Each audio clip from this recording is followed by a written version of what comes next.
Brought to you by the EveryDollar app. Start budgeting for free today.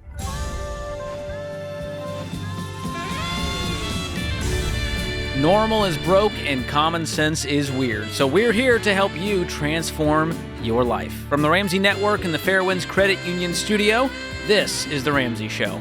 I'm George Kamel, joined by Jade Warshaw this hour. The number to call is 888-825-5225. It's your show. We're here to help you take the right next step for your life and your money. Brianna is with us in Minneapolis. Brianna, welcome to the show. Hi, thank you so much for having me today. Yeah, absolutely. How can we help? So I just have a question for you guys. So was I right to break off my engagement because of long-term money issues and bad spending habits? I've always been disciplined with saving and planning for money, but he struggled with overspending and staying employed. Now that he's moved out, I've taken on full financial responsibilities myself. How can I stay on top of my bills while saving and protecting my future? Ooh, that was like 20 things in one. Okay, well, we'll tackle the first part first. So, were you right to break this off because of red flags that were not attended to, that he clearly, this was a value you had? And this is a value every woman has, is if I'm going to marry some guy, he's got to be able to do at least two things: provide and protect, right? That's the reason why we find a mate, primally speaking. And you're saying he can't provide for the future. This was red flags that this guy can't hold a job. He's going to continually go into debt, put us in a financial bind. Therefore, I'm out. And essentially, he opted out of this engagement by continuing these habits that you made clear. Am I hearing that right? Yes, that's correct. Wow. I mean, that's your choice. That's your prerogative. I say bullet dodged, because it's either this or a divorce later on. I'd rather, nip it in the bud while we can. Yeah, so many people, I would really, I wasn't there. I'm just going by what you said. But based on what you said, I would applaud you for it, because so many people ignore red flags, because you get so far down the line, it's like, I can't turn back now. And it's kind of like a sunk cost or thing. Or scarier, they go, well, he'll change once we're married. Well, never going to happen. Okay, now if he called into the show, Brianna, what would he say if he were to defend his honor? I would say that he's always tried to maintain a job, but it's just never worked out. Before I previously knew him, he was employed for 7 years doing software sales, and now he just can't. Ever since I got together with him, he can't hold a job just because the market's been so unsteady. And how long was the entire thing? How long was the dating and then the engagement? Total everything was about 2.5 years. Listen, I think that's long enough to get a read on the situation. It's not like this was super fast. I think that, I wasn't there, but you made the choice. You had enough time to see a track record, and you seem like your thoughts are composed. So I'm going to ride with you on this, because you are the one telling us your side of it, and it makes sense to me. Now, he could call in and say something different, but still at the end of the day, it's your choice. So yeah, thank you. So what's the second part of the question? Yeah, so I would like to be able to better, now that I've asked him to move out, I've taken on full financial responsibility of paying our rent. And then while we were together, I purchased a car because I was able to make up that payment with having him here. Now that I have taken Hold on, Brianna, you went into debt during the engagement? Yes, and that was primarily because he kept telling me that I needed a new car. What were you driving before? I was driving a Nissan Altima that needed quite a bit of maintenance. Got you. And what did you get? I got a 2025 Mazda CX-70. What do you owe? I owe about $50 on that. Shoot. Okay. What do you make? I make about $100,000 a year. That's a lot of car, even for your income. Is that your only debt, or you have more? I have about $15,000 in student loans, and then I have $2,000 in credit card debt, but that's it. Okay, here's my thing, Brianna. I was really team Brianna, and now the more I hear you, the more I go, I'm not sure you believe in your own principles, because you wanted this guy to clean up his act financially while you were an accomplice to the crimes. So it's like, how am I supposed to take you seriously if I'm the fiance going, you really need to get better with your spending habits, and then I'm over here financing a $50,000 car? You know what I mean? Yeah, and it's difficult because he drives a BMW X4M competition, so it was just that is really difficult to get a nice car. So you were trying to keep up with him, and it's his fault. Yeah, but still, wait. A lifestyle. It does seem like though it was more. I'm a ride on the fence on this. I hear what George is saying, and he is not wrong. But the other part is, I feel like you were more on the why doesn't he have a job regularly side of Yeah, things. that Is that too. is the fact that will this guy be employed or will he be sitting on my couch all day when I come home? Did I get that right? Yeah, and Okay. that's kind of what it had been before too. So that's why I had asked him to move out. Because I am playing devil's advocate here. I'm just letting y'all know. She got me riled up. That's all I'm Yeah, saying. get She riled got a up. plank in her eye, and she's looking at the speck in his. Because here's the thing. There are plenty of people in the world who are fine with debt. We know that. We don't agree with that. But plenty of people are like, yeah, I got my car note, my credit card. For a lot of people, that's not the problem. The problem is when you have somebody who's not working and seems like they might not be able to hold a job and seems like they might be a tad bit lazy. I could see how that's a bigger red flag to you in the grand scheme of things. That being said, you can't be the pot calling the kettle black. Yeah. No, I see both sides. I think you are right to break off the engagement, and I think we need to accept a little more responsibility that we weren't quite the angel that we maybe made ourselves out to be, and he's the devil here. I think both of you had bad money habits. Both of you struggled with money moves, and you were looking to him to be a leader and guide you, and he couldn't do that. He was in a place of weakness too. And so it's hard to fault him for that as much as I want to be like, well, this guy's trash, and you should... I think you both have some things to work on. Can we agree? Yes, no, I completely agree. And I hope that if this is a value you have, I want someone who can provide for me. I don't think that means I want someone who can float my lifestyle no matter what and afford a payment. I want you to reframe this and go, how can I put myself in such a good financial position? Then when I do meet the right guy, we are building wealth together instead of just making stupid decisions together. And there's part of this where if, let's say you've broken it off, you guys have gone your separate ways. If it's meant to be, you could go get back together. Like you could give him that could have been the kick in the butt that he needed to go out and really show and prove who he's going to be. Because the truth is you've just never seen it. And it's hard to, like, you want to see. Yeah. You don't want all the talking. You want somebody to be about it. I love that Jade is not giving up on love here. Is there a shot this could still work, Brianna, or is this like long gone? We've tried to make it work. We still sometimes see each other and stuff, but it's just that I don't see any motivation from him to want to be better. He's determined to get a job that's been in the process of about 6 weeks now, and he still Has he hasn't been heard doing anything. any kind of work? No. What's Yeah. he doing all day? I mean, you live honestly with the guy. don't know. I think you better cut it loose. Ay, ay, ay. Yeah. Well, the So it's writing just was a on the little wall, difficult. Brianna, and the good news is you're going to be real busy cleaning up this mess of your own for a while. And I think we need to own up to the fact that we made a lot of decisions that were codependent and hinging on someone we weren't married to. I can make the rent as long as he pays. I can make the payment as long as he's in my life. And I think all of that is why we tell people never combine financial lives, or for that matter, physical lives living together before you're married. It just gets too messy because this could be on the other side. And yeah, This now messy you're gonna feel that being the only one covering that rent. Yeah, I'm wishing you the best as you clean this up. Personally, I would sell that car as soon as possible. I wouldn't even work on paying it off. I would get rid of it. There's no reason you need to be driving a $50,000 car walking out of this mess. So best of luck to you, Brianna.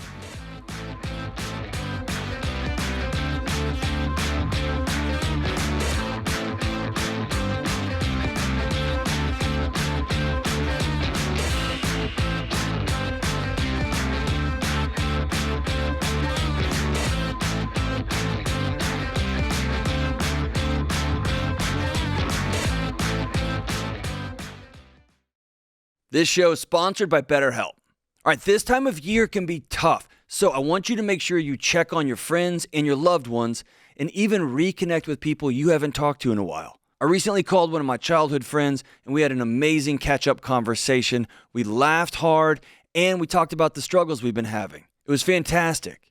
And just like it can take a little courage to send that message or grab coffee with someone you haven't seen in a while, reaching out for therapy can also feel hard, but it can be worth it. And if you're thinking about therapy, I recommend BetterHelp. With over 30,000 therapists, they've served over 5 million people globally, and they have an average rating of 4.9 out of 5 stars.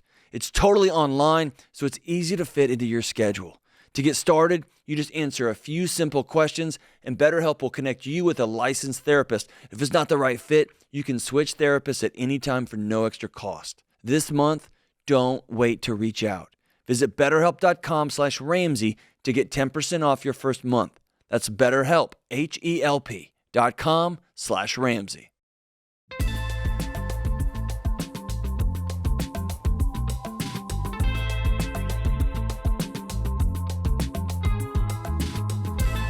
Jeremy is up next in Boise. What's going on, Jeremy? Hey, how's it going? Pretty Thanks for good. taking my call. Yeah, what's going on? My wife and I keep fighting about money. She's hardcore on the Dave Ramsey plan. I support it. I believe it. I'm doing all the things that I feel like I should be, but I want to spend money on stuff that she doesn't agree with, and it's causing fights, and I don't want to get a divorce over it. But I also want her to kind of lighten up a little bit and have a little bit of fun with some money. Where should I go with this? Because I know I'm wrong for spending the money, but I don't want to just not spend any money. Give us some examples. How much are you spending per month and on what? And she feels like that's out of control. Well, we both spend money, but hers is more like regulated. Mine is I'm restoring an old car. Okay. And I keep spending, it's like it's almost done, but I'm probably about $10,000 away from having it completely finished. Do you guys And have I'm an trying to- allotted money that you get each month? Each of you? No, we both work. I know. But we're saying in the budget, is it like Jeremy's fun money, her fun money, and it's $100 each? Yeah. What's the plan there? we- Or is it just Jeremy spends what he wants based on the parts he needs? That's basically what's been happening. Okay. I okay. understand her frustration now. It's Yeah. just like you're Yeah. spending like Congress while you're trying to get out of debt, and she's going, this is going very much against the plan we agreed on. Mm-hmm. So when you're saying you support her, it sounds like you're like, I'm a fan of her doing it, but I'm not doing it. Mm-hmm. Yeah, I think Yeah. there's a middle Yeah, it ground sounds that you bad can when you get hear to. it. I think there's a middle ground What's you can the get urgency for this car restoration? It's been 17 years in the works, and it's almost done, so I'm trying to finish it. So what's 'Cause I don't wanna 18 die before instead I of drive it. 17? Right. I get it. What has But stopped you, I guess, in the past of finishing this? Just not working, I worked in the movie industry for a long time, and there's highs and lows, and when the highs are up, you make a lot of money, and it's great, and when the lows are there, you're living off savings for months. And it kind of forced me to choose to pay my bills or restore this car, and I chose bills. But now I'm at a point where we're pretty much good. We cover the bills every month. We're still putting into retirement. We have life insurance policies. We have all that stuff in place. Do you have and I'm debt? contributing a little bit. How much? About 20,000 in credit card debt, but that's fairly recent. That's it? That's a That's a lot. And then I don't know what kind of town you grew up in, but $20,000 at 29% APR is enough to get me to stop restoring that car. Yeah, what's your income? Together we're making about 120 to 130,000. We owe 190 on our house. It's worth $750,000. We have 2 car payments. Mine's about 3 years from being paid off. Hers is brand new, 25 Suburban. Yeah. What's the And- total debt outside of your mortgage if you added it all up? Including the cars, Yes. 125. So 125,000 in debt total, and you make 130. How long is it going to take, based on her plan, for you guys to get out of this mess? If we did it her way, it'd take us about 2 years. Mm-hmm. If we do it my way, it'd take probably 3 or 4. And you don't see why you have to do it so quickly, right? I support all of the decisions. I just I don't want to. I don't know if it's a midlife crisis because I'm 47 and I'm I need to finish this car before I die. Okay. I've been working. I've drugged this car around the country for decades, and I want to drive. The engine's done. It's ready to go in. I just need brakes and suspension parts. How much does it cost And- to finish it? About $10,000 that's including the paint job. 10,000 to finish. You want to know what I would do if I were in your shoes? Because Yes. I want to be really thoughtful about this, because the truth is I wish that you were 100% Ramsey, because I know the plan works. I've seen and talked to hundreds of thousands of people, and we know that it's worked for millions of people. So I know that it works. However, the reality is, and the just living in reality is, there's sometimes that people are like, hey, for me, it's just not on fire like that. And like you opened with, this is not a reason to divorce your spouse, right? So how can we make this I work feel like together? she's on that point. Right. And that's not good. Here's so what how she's can seeing. we make it Let work? me show you her side. She's seeing a guy who is choosing a hobby of car restoration over the strength and stability of their marriage and finances. That's what she's seeing. Mm-hmm. And I can't get her to unsee that, because that is the stated goal she has, is I don't feel good about all this debt we have. I want stability. I want security. I want safety. And you're over here playing with your toy, right? That's how she sees it. I want to give you full credit. This is a legitimate hobby. And also, it's been 17 years. So to use this manufactured urgency that, babe, I got to finish the car this year. I don't think a grown woman's going to take kindly to that when she's looking at a pile of $120,000 of debt. And if you were going to do anything, then at the very least, let me just say this, at the very least, take your income as it stands and do the debt snowball. And if you must finish this, go out and get a job, get a second job, and let your second side hustle job that you're working for fund this hobby that you have, and just see if that gets you guys any closer to kind of a meeting of the minds on this. I did that for a while. I did have a second job. And what'd she say about that? Did that bother her too? Yeah, well, then it just kind of got to a point where I was just never home, and then she was mad that I was never home. Oh, okay. You guys have kids? We do. We have a 4-year-old, and I have 2 adult children. Okay. And I'm like I said, I don't want to keep repeating myself. I really am on board with, having our future prepared for, but I'm just kind of tired of waiting, and I don't know how to get that through to her without having an argument. Have you guys been debt-free since you've been married? Almost completely. She inherited some money, and we used it and just paid off everything. And but then went right back in. I've always taken the stance, that's her money, it's not my money. So I offered to take out a personal loan at 10% interest to pay off everything. Not the cars, but all the $20,000 in credit card debt, and then finish the car, and then and that would be in my name, so that she wouldn't be responsible for it, and I would just have that one payment. It would take 5 years if I paid it without double pays. I think you're doing so much to try to, it's causing you guys to even think separately at this point. I agree with you. I like what George said, and I think you should give a lot of thought to that, because I think that is the way your wife is viewing it. And you're saying it's important, but you're not showing that it's important. Because if somebody calls me up on the line today and says, hey, I've had something happen, it's an emergency, I need you to come right away. And I go, oh, okay, just let me finish up this thing. I got about 30 minutes here, and then I'm going to come over. I'm going to be like, oh my gosh, they don't care that I'm having an emergency, because they're like, let me fix a snack before I go. Mm-hmm. And I feel like that's what you're doing. She's saying, hey, this is on fire. This is an emergency to me. And you're going, yeah, honey, I know. But you're fixing yourself a snack before you go check it out. And so I can see why she's upset. And I can also see, because for you, this feels extreme. So I can also see why this feels extreme to you. But you have to ask yourself, what really is the bigger priority? Is the bigger priority making sure my life and my family is set up for success? Because you don't know what the future holds. You truly don't.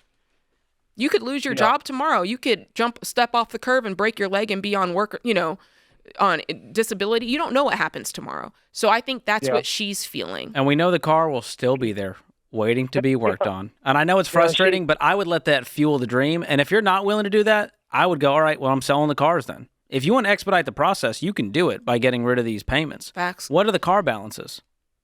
We owe $50 on the Suburban. It's worth $90. And I owe $30 on my truck. I had a 23 Tacoma. It's worth about $60. Oh my goodness. So you guys could sell the cars. Hear me out. You'd have 40 profit from the first one, 30 from the next one. You'd have 70 grand sitting in a bank account to go buy some used cars and pay off debt. Yes. Are you seeing what I'm seeing? I think we can get this car restoration done in the next 12 months if we actually did this. Mm-hmm. But right now, we want the cake. We want to eat it too. We want to do the car restoration. We want to drive really nice cars we can't afford. We also want to pay off 20 grand in credit card debt. It's just too much at once. And she's overwhelmed. You're overwhelmed, but you have a distraction with this car restoration hobby. And so you're like, well, I'm going to go to the garage. I think we need to have a come to Jesus meeting tonight and figure out what sacrifices we are willing to make. Otherwise, you're going to be choosing divorce. That's what you're doing. You're opting out of this marriage by focusing on this car instead of what she really needs right now.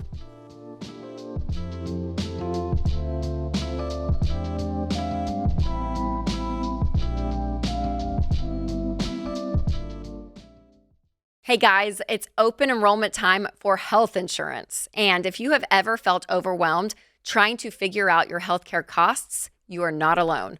For a lot of families, healthcare is one of the biggest line items in the budget, and it gets more confusing every year. But you don't have to settle. Christian Healthcare Ministries is a biblical and budget-friendly alternative to health insurance, and I am proud to recommend them. With CHM, you are joining a community of believers who actually help share each other's medical bills. Yeah, it's true. Members have shared over $12 billion in healthcare costs since CHM started nearly 45 years ago. And it's simple. You choose your provider with no network limits. You submit your eligible bills online, and other members help share your expenses. CHM has program options for every stage of life, whether you're single, self-employed, or raising a family. Y'all, open enrollment has a lot of people scrambling right now, but CHM lets you join anytime. So go to chministries.org/budget to check them out. That's chministries.org/budget.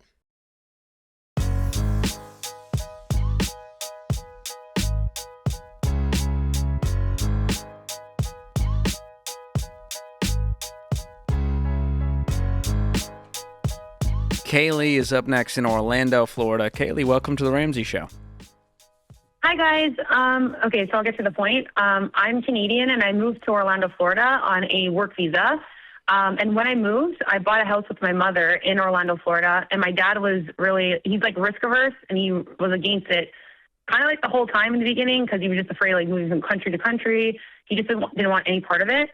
So me and my mother are on the deed of this house in Orlando, Florida.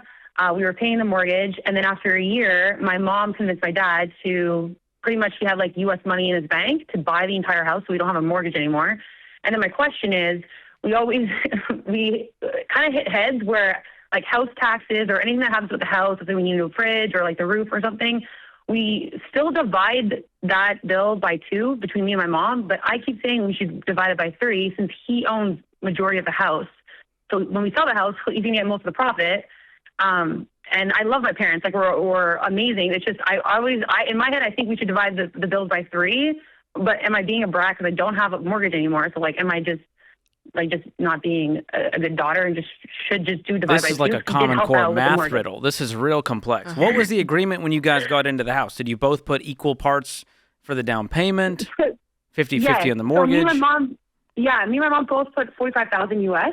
So it was like $90,000 down payment. And then we were both paying, And then he paid how much to knock out the mortgage? $204,000. And I think like over like it was 2 years, me and my mom were paying, and we got it to a point where $204,000 was left. So he owns $204,000 of the house, and then me and my mom own the rest. And my parents are married too. So according to what and who? Was like there an agreement, a contract? No, just like verbal agreement. But your mom and your dad, they keep their money separate? No, they keep it together, but just my dad didn't want anything to do with the house kind of thing, but then they always bring it back. Well, they're married, so anything that happens to my mom happens to my dad, right? So if you leave, what happens? Do you get your share back? Do they buy you out? Yeah, pretty much. It's either they buy me out or we sell it all together, and then we all go with our different portions. Well, I think you have to decide something first off. First off, you have to decide, are you viewing the reason I asked my question is because if your mom and your dad were keeping their money separate, then you could think of it as thirds. But because it's one group of money for them and then one group of money for you, it really is a 50-50 deal. So whether you want to see it this way or not, when you and your mom bought this house, quote, 50-50, your dad was included in that, whether he likes to put his name in it or not. That was 50% of his money, right? That 50% was his money as well. Yeah. So that's kind of the way I'm seeing it based on the way you said. It's not thirds. It's their group of money versus your group of money. What's the long-term game plan here? You both want to stay in the house? Well, yeah. Well, my parents, this is another thing too. So they're in Canada most of the time, and they come visit me every 2 months. So I take care of the house while they're here. I have the bigger room because I'm here most of the time. And so that's another thing too. So it's like, I'm technically not paying for mortgage. So I guess since I'm in the house most of the time, maybe I should be paying half the house taxes. And the house taxes are expensive because I'm a foreigner too. So it's like $7,500 a year. always get slammed every year. Me and my mom divide by 2, and then I keep arguing. I'm like, it should be divided by 3. No, I think you should be paying half. Yeah. I think it's half and half. And then whenever, I think this is messy to begin with, number one, but you have to consider it 50-50. Your mom and dad are an entity and you are an entity. That's really what it is. And the fact that you are living there and it's rent-free and blah, blah, blah. Yeah, I think you should be on the hook for half. I mean, am I crazy here, George? But no. I think your parents are one entity in this matter. And there's also insurance. Are you paying half of the homeowner's insurance? Yeah, having and then like if the fridge breaks down or something, it's divided by 2 still. Well, yeah, but hey, why yeah. are you saying it with a tone that's like you're mad about it? I feel like this for you has been kind of a sweet deal. Like, why do you have a? I agree.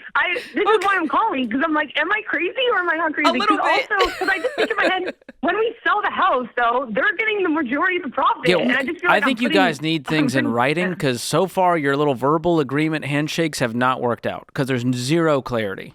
Because at every turn, there's a new thing we didn't think about, right? Yeah. When you sell the house upon sale, has it been said that you're splitting 50-50 the equity, or has it been said that they get 2/3? No. Like when we sell, I get my whatever, like my down payment that I put, and then whatever percentage I'm in right now, I'm going to get the percentage of the profit. Okay, so it's 50-50. And what is that percentage? Because you've got home appreciation, you've got the mortgage payments you've made, you've got the insurance and property taxes money you've paid in. So how are you calculating but it wouldn't be 50-50 though, the profit. It's like they would get like, I guess, 80% of the profit, and I would get 20% kind of thing. Tell me the real number of when you put 50% down on the down payment. How much was that? No, so I put $45,000 US. Okay, and what did your mom and dad put down? Yeah, so then now over 2 years, I think I have roughly around 60,000, and they have the remaining. So I'm going to have 60,000 in this house equity. Okay, what if the house appreciates and doubles in the next 7 years? What happens then? You still get the same percentage? So I think 60,000 of 340,000, that's how much the house is. Okay. Whatever that percentage is, that's how much percentage I would get for the profit. Okay, so about 18% is what you'd walk away with. If the house is worth $500,000, then after all fees are paid, you should get 18%. I would have that in writing and have all of you sign it in a come to Jesus meeting and say, this has been messy. I love you guys. I don't want this to be living in my head rent free. I feel like it's been a cluster. Can we just get on the same page with one contract that we all sign? That would help you. We're agreed.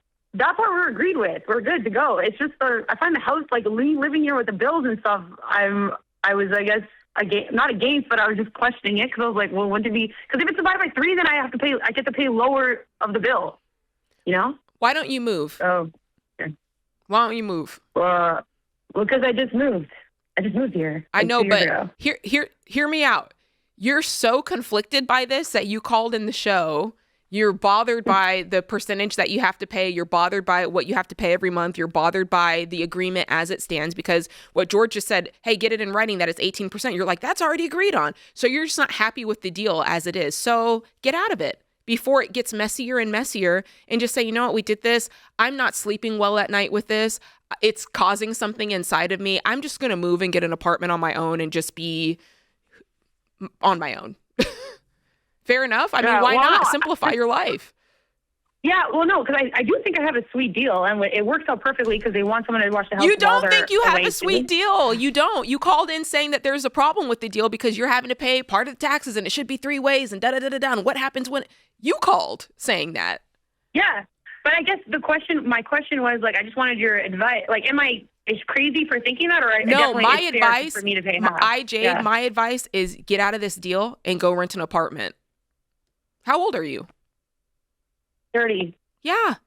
Get out from under your parents. You don't have to do this with them. Go get an apartment. Do I think it's crazy you feel this way? No. Do I think it's crazy you got into this situation in the first place? Absolutely. Yeah.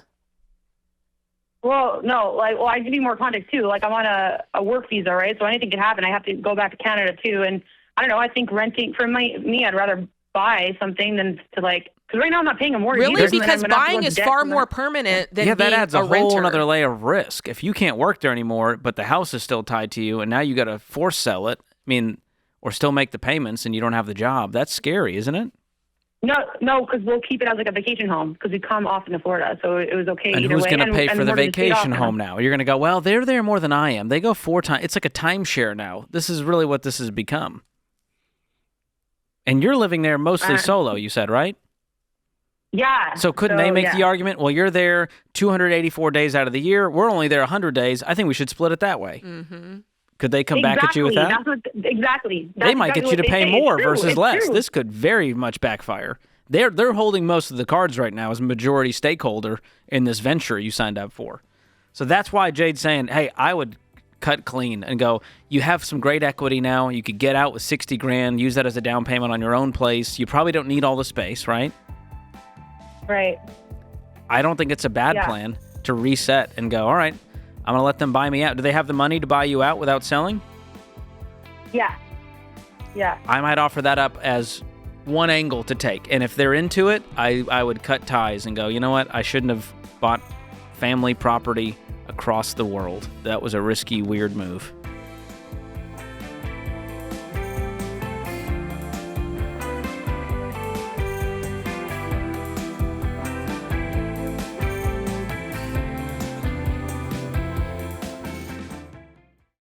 Owning a business can be a heavy load. You want to serve your customers well, make a healthy profit, and grow. And your team, family, and customers are all counting on you. And now everybody's talking about AI like it's magic. And you're wondering how to keep up. You're carrying a lot, but you don't have to do it all alone. That's where NetSuite comes in. Over 43,000 businesses, including Ramsey Solutions, use NetSuite to lighten the load by bringing all their numbers into one system. Accounting, inventory, CRM, payroll, the works. And now NetSuite's AI takes it further, automating busy work, flagging inventory issues, spotting cash flow problems in real time, and catching risks before they hit. So you're not just closing the books faster, you're making decisions confidently. And when your numbers are right, that takes a lot of pressure off your shoulders. And yeah, switching systems is a big move, but NetSuite's Suite Success process gets you up and running fast. Go to netsuite.com/Ramsey for a free product tour and to schedule time with a NetSuite rep. That's netsuite.com/Ramsey.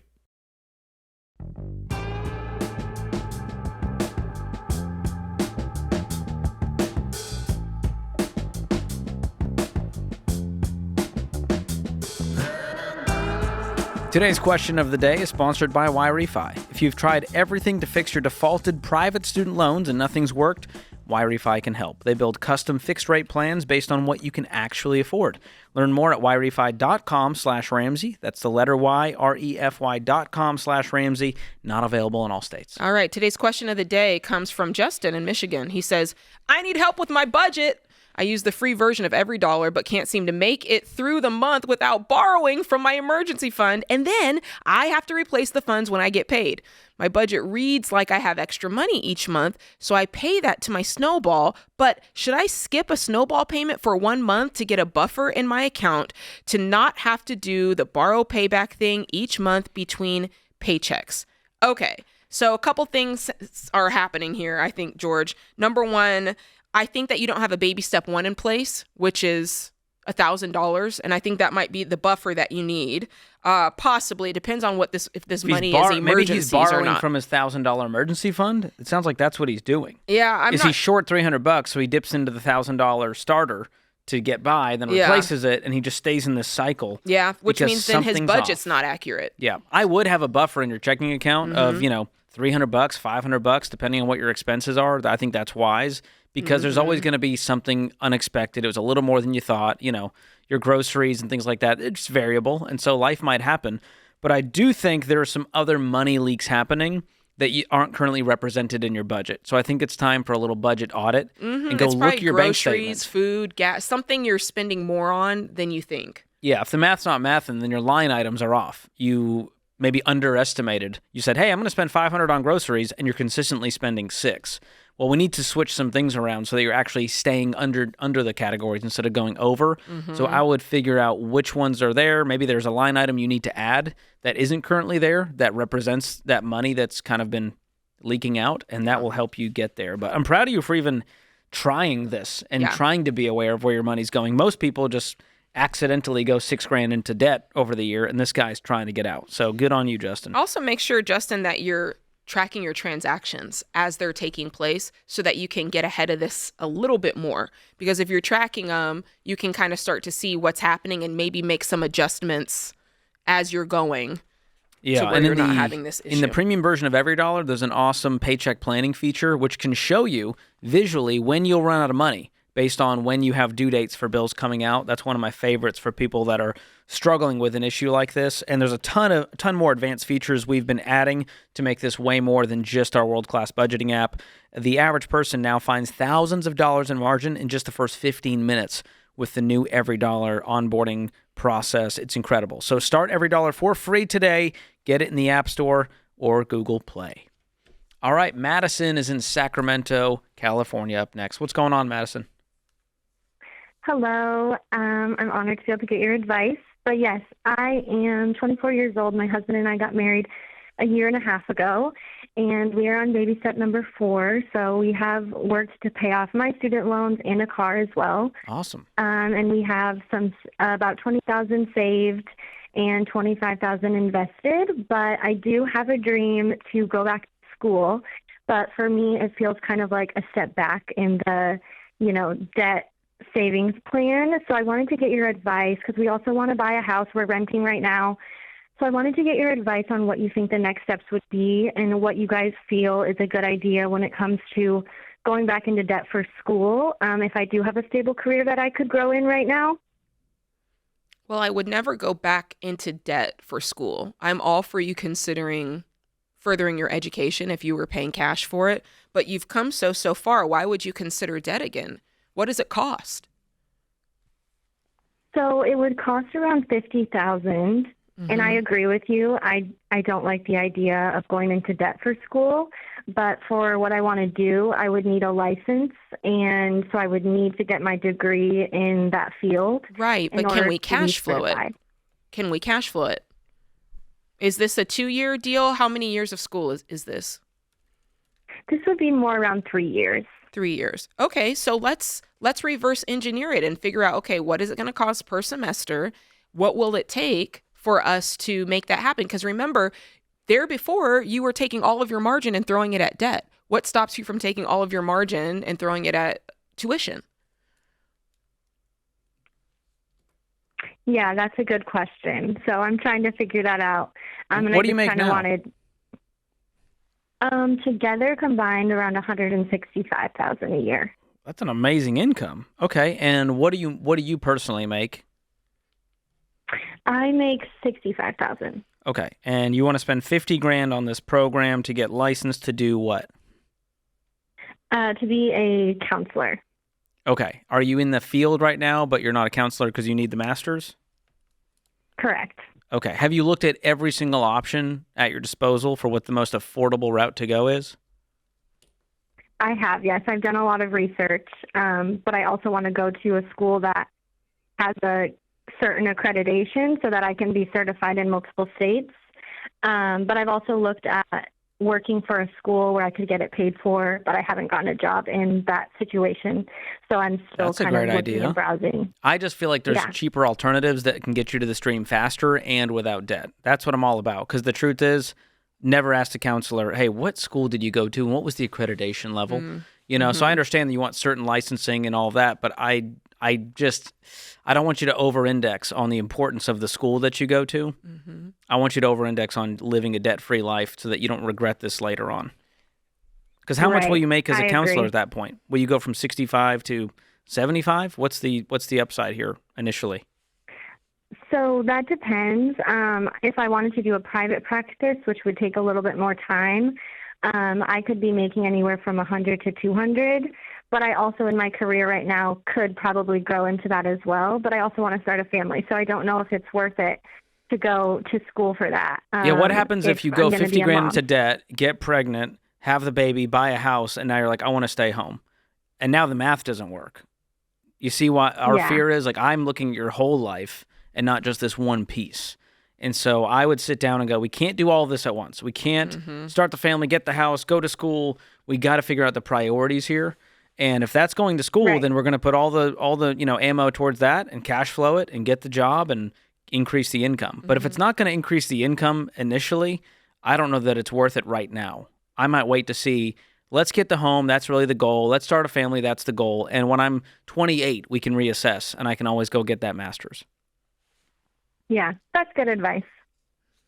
But I think you've got the right thank heart you. for it. I think you'd be a wonderful counselor just based on talking to you. So Oh, thank you. best of luck, Madison. Appreciate it. Yeah. This is so real, That's Jade. good. Sorry to That was good cut advice, Madison George. off. But this is a real thing. Like there's nothing childish or immature about this. This is the stage of life where you could do a lot of things. That's you right. want to do a lot of things, and you can't do it all at once. Yeah, few people could do it all at once financially or even time, like bandwidth wise. It's a Yeah. lot to buy a house and move in and have a baby and go back to school. Yeah, that's a lot. Got to pick. I would focus it. So if you've got the margin right now, you have a great income, 165 grand, debt free. And that they goes a could long cash way. flow it, by the way. I mean, when you think about $8,000 per semester on their income, they could Yeah. make that happen. I mean, they could probably right now throw 5 grand into a savings Mm-hmm. account after all expenses are paid and have 60 grand within 12 months. Yeah. Yep. That's the math of it. So we're talking about, even 8 months from now, you could start the program and cash flow the rest of it. And so I would crunch the numbers in the budget and go, okay, this is what life would look like if we pursued this right now. Now, we could put this toward a down payment instead. Here's what that would look like to get into a home sooner. But I think doing it all at once is where people get trapped. Yeah. Because then you're stuck. You're stuck with the student loan payment. You're stuck with the mortgage payment. And now staying home, it's an emotional choice, but the financial piece just doesn't work. Well, the baby part in the mix is really the biggest unknown because no woman knows exactly how they're going to feel. Like you think, oh, I think I'm going to want to work. And then you end up not wanting to work. Or you think, oh, I want to be a stay-at-home mom. And then you're a stay-at-home mom. And you're like, I got to get back to work. I need to be around grown adults Yeah, you and be never able to use know. the bathroom. That would be nice. Yes. Yeah. No, my wife, she dealt with that. She was here at Ramsey for 9 years, and she came back to work for months, and it weighed on her. Yeah. She went, I gotta be home. But we wanted to at least try, and Yeah. financial peace gave us those options to go. Hey, we're debt free. You can do what you want. We don't have a mortgage payment. You want to stay home? Let's do it. So she's thriving in the chaos right now. That puts this hour of the Ramsey Show in the books.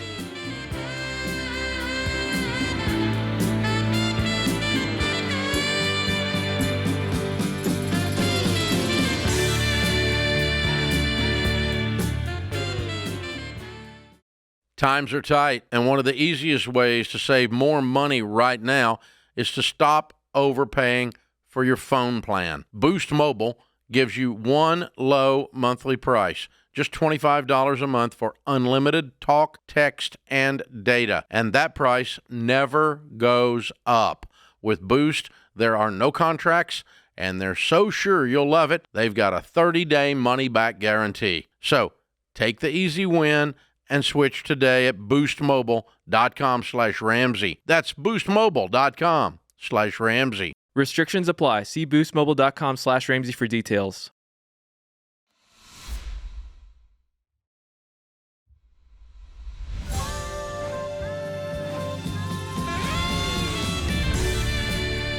Welcome back to the Ramsey Show in the Fairwinds Credit Union studio. I'm George Kamel, joined by Ramsey personality Jade Warshaw, and we're taking your calls at 888-825-5225. Stephanie is in South Dakota up next. What's going on, Stephanie? Hi, thank you for taking my call. I've been married for about 9 years, and I've always had a job that I was able to adjust to my kids' schedule and my husband's schedule. Recently, I decided to go back to school to advance my career, and my husband got injured, so he hasn't been working for 6 months, and I got a second job that more aligns with school and my new career.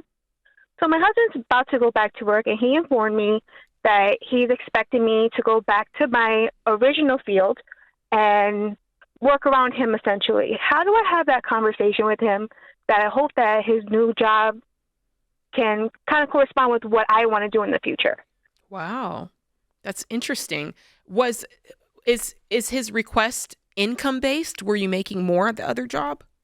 No, he actually wants to quit his job and find a brand new field. For one, he says he's inspired by me. Okay, so you're both on your eat, pray, love journey here, trying to find your dream job, but we got to pay the bills as well. So where are we at financially? Financially, we are pretty much just keeping our head above water. I'm on baby step 1. Sounds like not a great time to Eat, Pray, Love. Would you agree with me? Yes. Okay. So how much debt do you guys have? I would say probably, well, I just started school, so I'm in my first semester. That one, with everything, I say about $25,000. All right. Is that total debt between the two of you? Yes, we're renters. We only have car payments and credit cards. Okay. And how much are you making currently? I've been about 45. Is that with both jobs? Yes. Okay. And how much does the main job make?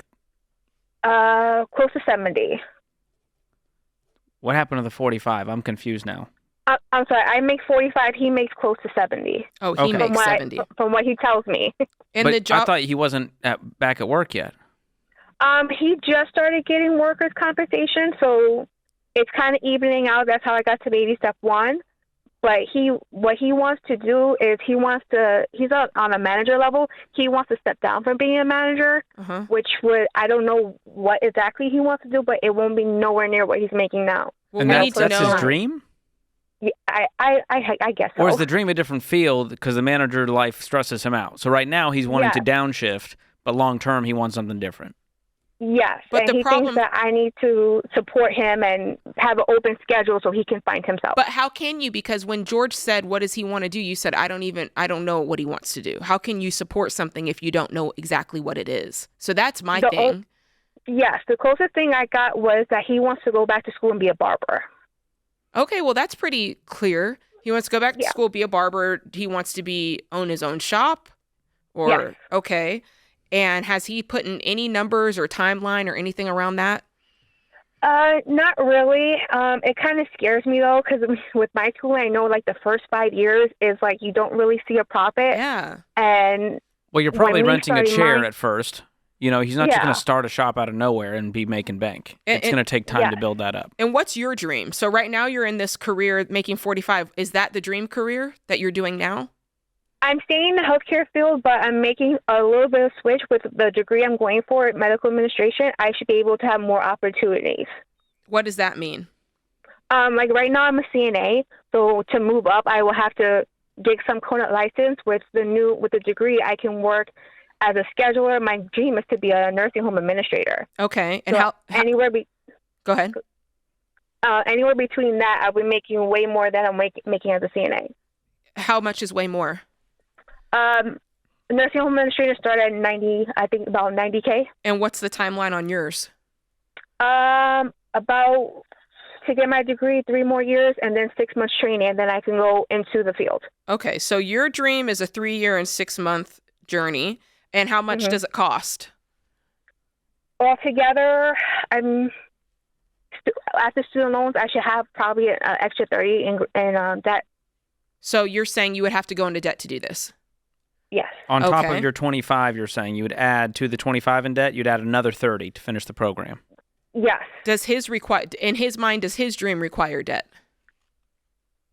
He sees as no, but barber school does cost, I believe, from what I saw, $7,000 and up, depending where he goes. Okay, so his schools cost $7,000 and up. What does your school cost? Did you say $30,000? Yes. Okay. So here's what I'm thinking about. I'll be honest. I don't like the way he framed it. And I don't know if he's framed it like that or you framed it like that, but it kind of felt like his thing's more important than your thing. And that would rub me the wrong way too, if it really came out like that. But when I'm just sitting here looking at the numbers and the timeline and the risk on this, I'm going to tell you what I see. And George, hit me. I do feel like his is more risky because it is him building a business and going into hair industry. I feel like it takes a lot of time to get that margin to start making money. However, so I'm going to say that his is more risky, but I'm going to say that his is cheaper and has a shorter timeline. And then for yours, I'm going to say it's more straight ahead. Like you get the certification, you get the job, you get the salary, right? It's pretty straight ahead. So on the actual landing of the job, there's less risk. But the problem is yours is very expensive and you can't go into debt for this. And it's a longer timeline. So you guys have to decide, is it even possible in the state that you're in to be able to cash flow what you're trying to do? Because if you can, I might go your route. Well, as of right now, they put my student loans that I don't have to pay into after I graduate. However, I'm still making payments on it. So and I'm also doing 3/4 of full time. So I'm not hitting that. They have it's a junior college, so I'm not hitting that top tuition. I'm trying to save money while I'm doing it. But you still can't go into debt. At your old job, the job that he wants you to go back to, what were you making on that job? That one by itself about $30K. I thought that was the better job. That one was better because just for time. That's yes, the flexibility. Okay. Well, here's the thing: a starting barber probably going to make $15 to $20 an hour. Mm-hmm. He's probably going to make $35K a year instead of $70. And so this dream needs to make sense. And for that to make sense, you guys need to be in a much better place financially. So leaving this whole situation with $55,000 in debt and cutting your income in half while you still have years of schooling to go before your income goes up is a recipe for disaster. Do you agree? Yes. So we need to just delay the dream right now, clean up our financial mess, and try to avoid going into further debt. So if you can cash flow your whole schooling and pay off your debt, then we can focus on his dream. Mm-hmm. And we can cash flow $7,000 easily, $10,000 and get done with barber school. And then he can take a pay cut for a temporary time and you'll be okay. Because you're making $90,000 with no debt. Mm-hmm. He has the freedom, right? Okay. But please, the number one takeaway, you cannot go into debt for this degree. If you go into debt for this degree, it is going to put such a strain on all of this. And not you going, like, especially you going first and adding that debt's going to make it even harder for him to get to his dream. So please do. You'll be dragging each other down if you do it this way. And that's our fear. We want to see you guys work jobs you enjoy. So much so, we're going to gift you Ken Coleman's Get Clear assessment. I think both of you should take it and make sure that whatever field you end up in, there's no regrets. So hang on the line, Stephanie. We're going to make sure you get those resources from our friend Ken Coleman.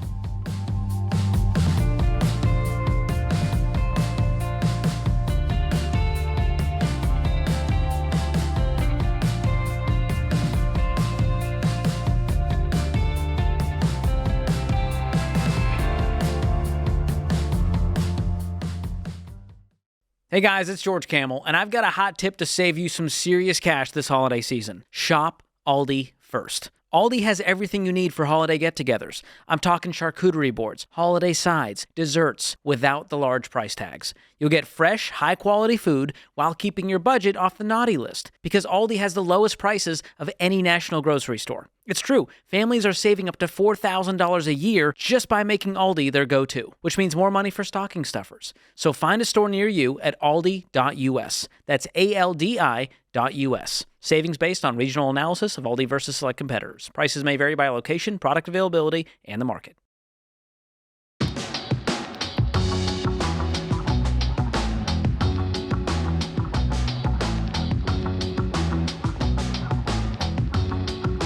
Patricia is in Atlanta up next. Patricia, welcome to the show.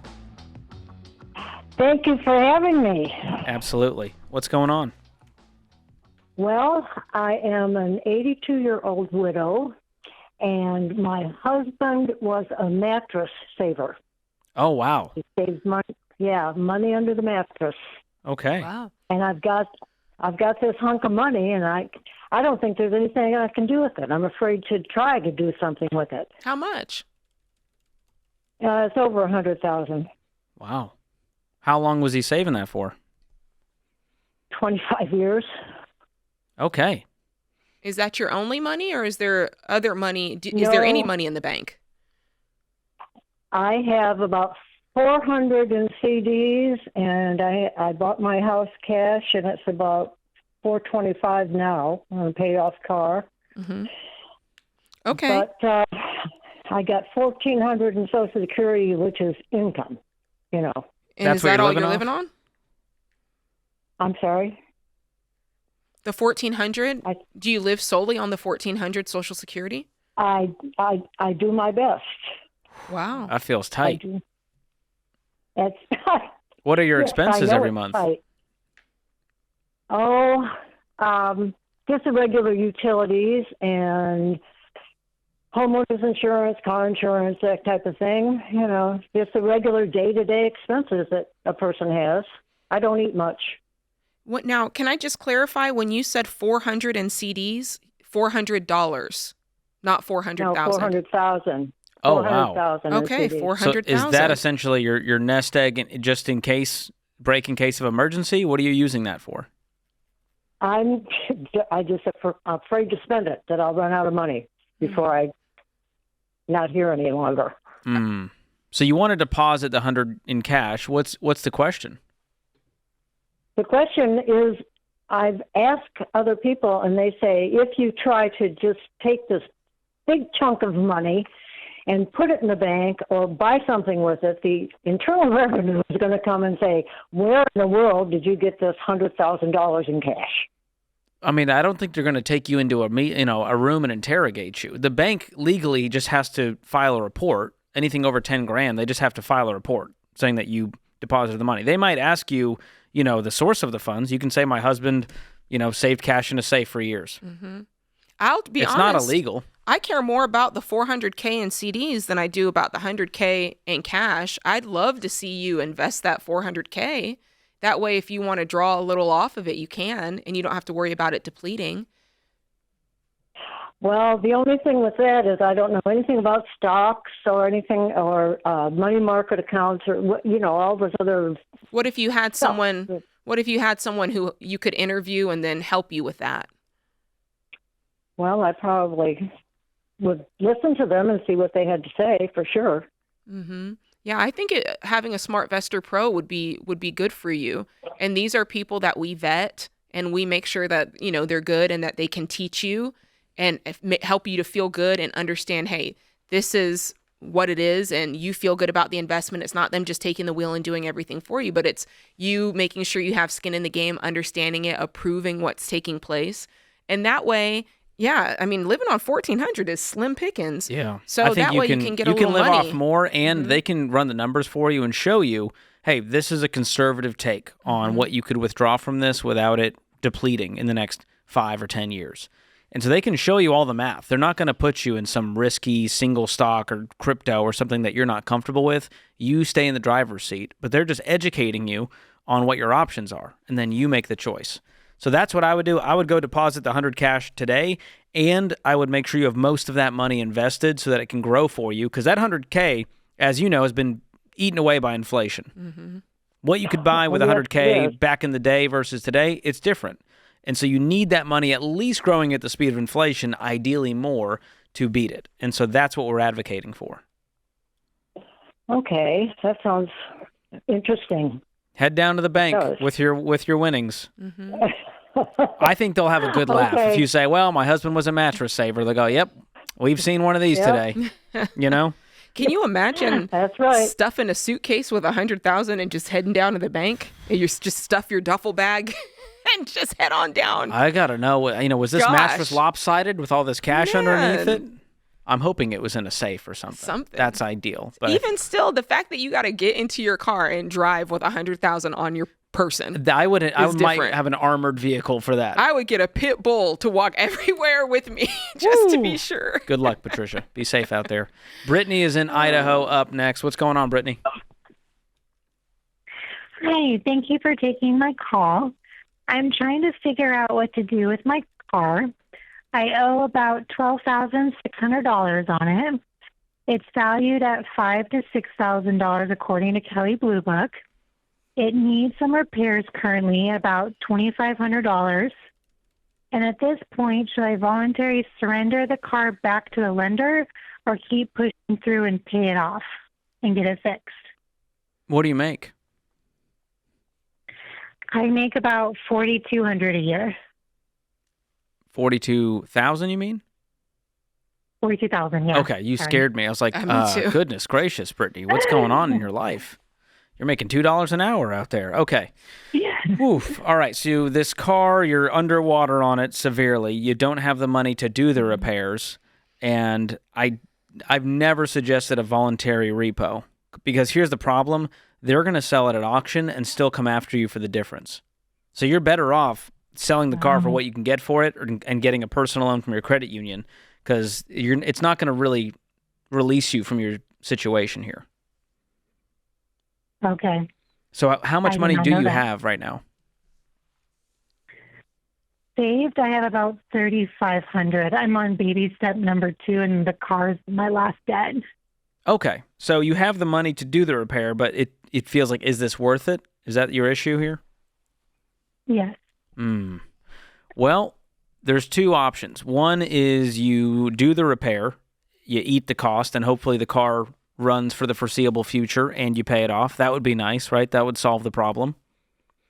Mm-hmm. How quickly could you pay off the remainder $12,000 if you did the repair and then started knocking out the $12,000? I am permanently disabled, so I'm limited with my funds. Paying my monthly car payment is the only amount I can pay. So you can only make the payment and nothing more. You can't put extra on it, so which means this is going to keep dragging out. You're going to continually be more and more underwater as the loan probably balloons. Correct. Tell us about the car. Is it prone to issues? Has it just been having issue after issue, or is this just popped up and you're like, dang it? No, this is the first issue I had since I've owned it. Mm-hmm. It's a timing belt that's going out. I've been told if I keep driving it, if it breaks, it'll affect the engine. Mm-hmm. So I've been advised not to drive it, even though I still drive it a little bit every now and then. Mm-hmm. I don't drive a lot, so it's been working for me. But I'm worried that if I keep risking it, I could push my luck. Yeah. Have you gotten other repair quotes from other mechanics? I have. The $2,500 is the cheapest I found. I've went to 3 different places. Now, if you did the $2,500 in repairs, could you sell it for more? With the repair, with it fixed, it's going to be about $5,000 to $6,000. Okay. And so let's pretend. So if you took $2,500 out of your saved money, paid this off, at what rate? Or I'm sorry, took that money and repaired the car. The car's driving. At what rate would it take you, with the income you have, nothing extra, to pay off what's remaining on the loan as far as time? That's a good question. I'm not quite sure. I know I owe $12,600 left, and I pay about $400 a month. Have you tried going to your local credit union and seeing if they would give you a loan for the difference to at least get out from under this? I haven't. I don't have the best of credit. I had a lot of medical issues when I became permanently disabled, and it messed up my credit. That's one angle you can try, and then use your savings to get you a beater car to get by for now, but there's still bigger problems to solve here, and that's going to take getting the income up and getting rid of this debt. It's going to be a journey.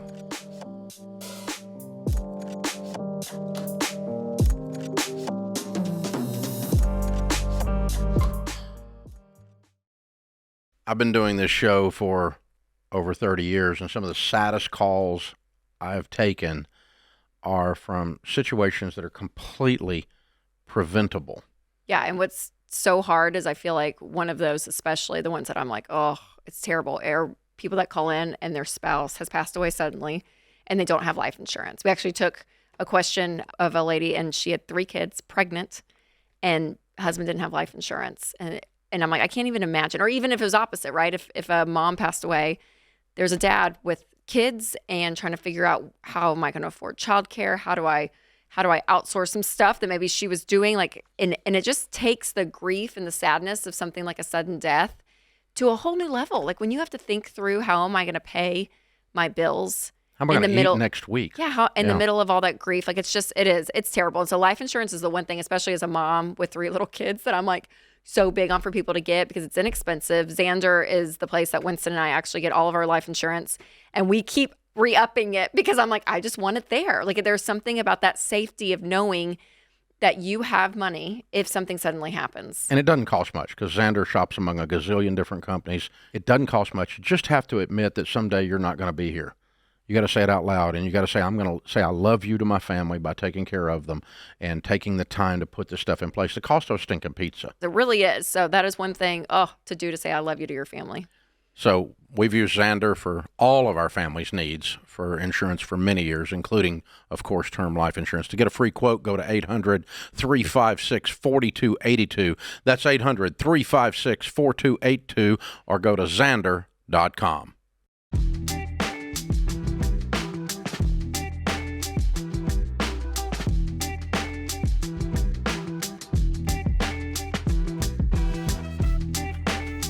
All right, George, I'm hearing something very crazy about your social media. Tell me more. I happened to pop on there and I saw you had a video with 14 million views. Yeah, it got out of control. That's wild. So we did a man on the street. I love getting in the streets, getting in people's business, asking them questions about finances.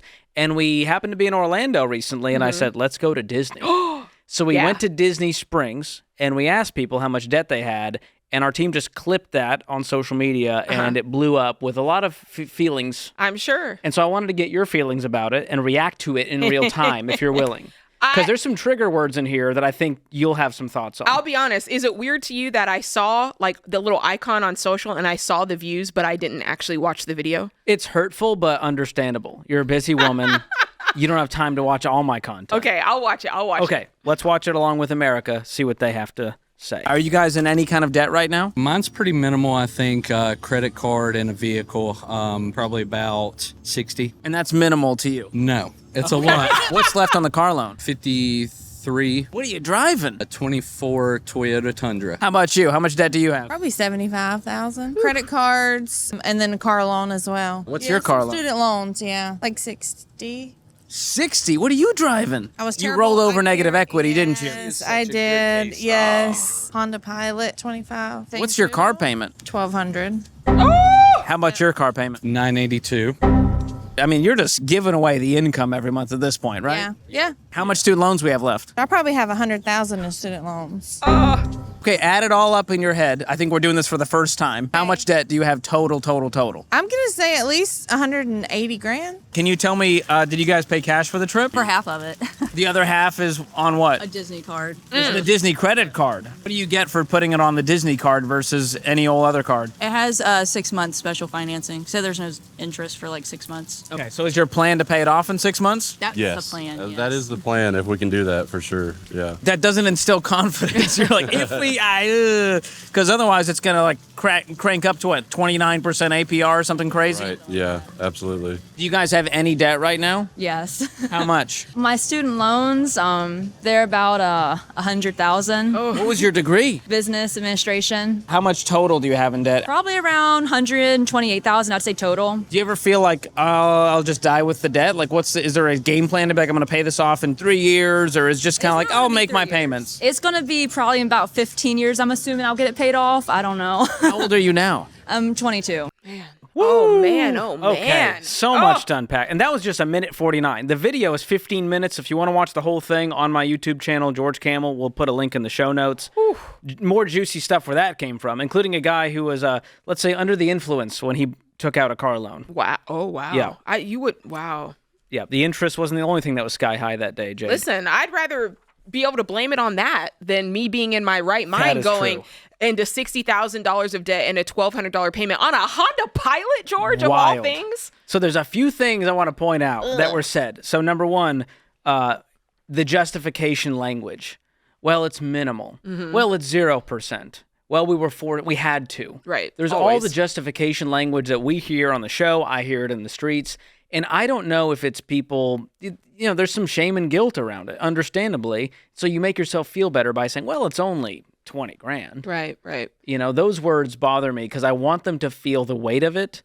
And I think you're deflecting when you say, well, it's minimal, it's 0%. Well, you make it seem like your back was against the wall and you had no other choice. And I'm like, here's my thing.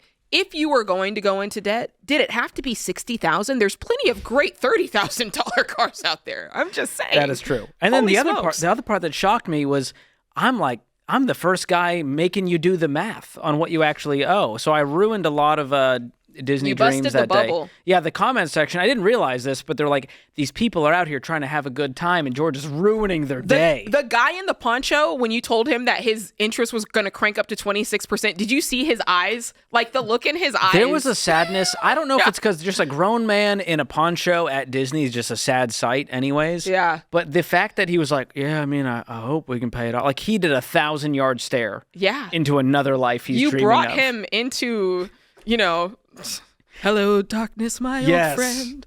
So there was a lot going on there. And it was also frightening to see how much crippling debt people are in, and they're just adding to the pile with a little Disney trip. And I asked people how much their Disney trip cost, Jade. I did not know. Oh, all right, gosh. Call me ignorant. I didn't know. It's It was a lot. It's $1,000 a day per person to breathe.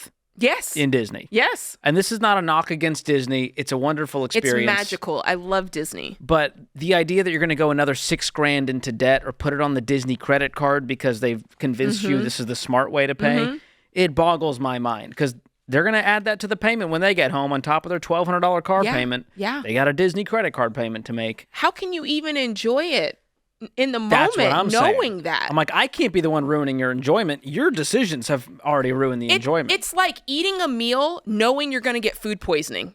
Oh, that's a great analogy. How can you enjoy it knowing what is the future holds for you? There's going to be hell to pay on the other side of this, but I'm going to enjoy this queso right now. Oh, Lord. Why'd I have to be queso? Sorry, I don't want to throw queso under the bus. Goodness gracious. So I encourage everybody to watch that video. And if nothing else, I know why people watch to make themselves feel better about their financial situation. Yes. That's like, entry tier Ramsey. That's why you watch the show.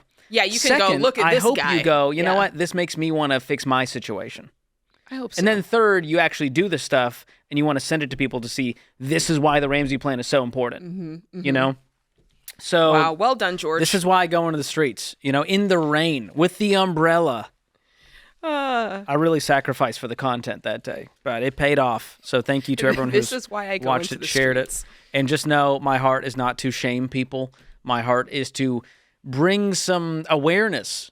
Some people are problem unaware. They don't know how bad their debt is. They don't know it's a problem. They just think it's normal to have payments. So the more we can shed a light on debt and say, this is not normal. And if it is normal, we need to run the other direction. That is the hope that we have for making content like this. Good job, George. I think you did just that. Okay. Let's go to Isaiah in Detroit up next. What's going on, Isaiah? How's it going? I was just here. Let me tell you guys a little bit about my situation. So I'm 18 years old. I just graduated last year. And during the school year, I started a mobile car detailing business. I've been in it about 8 months. And so far, I've been doing it part-time, like with school and work. And I made about $3,000 from the business. And now that I've graduated high school and entered college, I realized that I want to learn more about business through actually doing it. So I decided that I wanted to move to South Carolina with a family member who runs a different business that doesn't really have to do with car detailing, but they are the closest mentor I would have. And I wanted to go down there and move in with them. And they said I could stay there for a few months while I get up and running in the area. I currently have about $25,000 saved, and my budget for the move is $8,000 to get a car and the equipment and everything I need. But my family thinks that it's super risky. And Why? I've completely lost my mind. So you're doing this with cash. You have no debt. There's an established business that's going to pay you when you arrive? And so I would have to, I'm set, so There's no job, right? They're not paying you to there's work in no their job. business. They'll just mentor you, but you can get a job. Yeah. And you're willing to get any old job while trying to get your own business off the ground?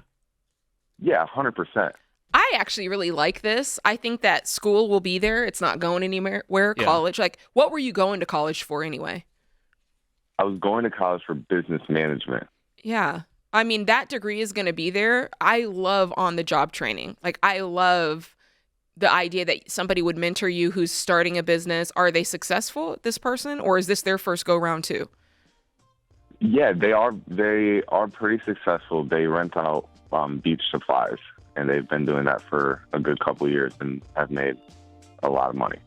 Huh. Yeah. I like the idea. Man, 18, single, I think this is one of the least risky things you could do, and I would advise you to do it. Because worst case, you come back home. The key is don't go into debt for anything. Not for equipment, not for a degree. Cash flow every next move, and then follow that path that it takes you as you cash flow this amazing business. I think it's a great business idea. Car detailing, big money to be made, especially if you can serve people well, and you don't need a business degree to do it.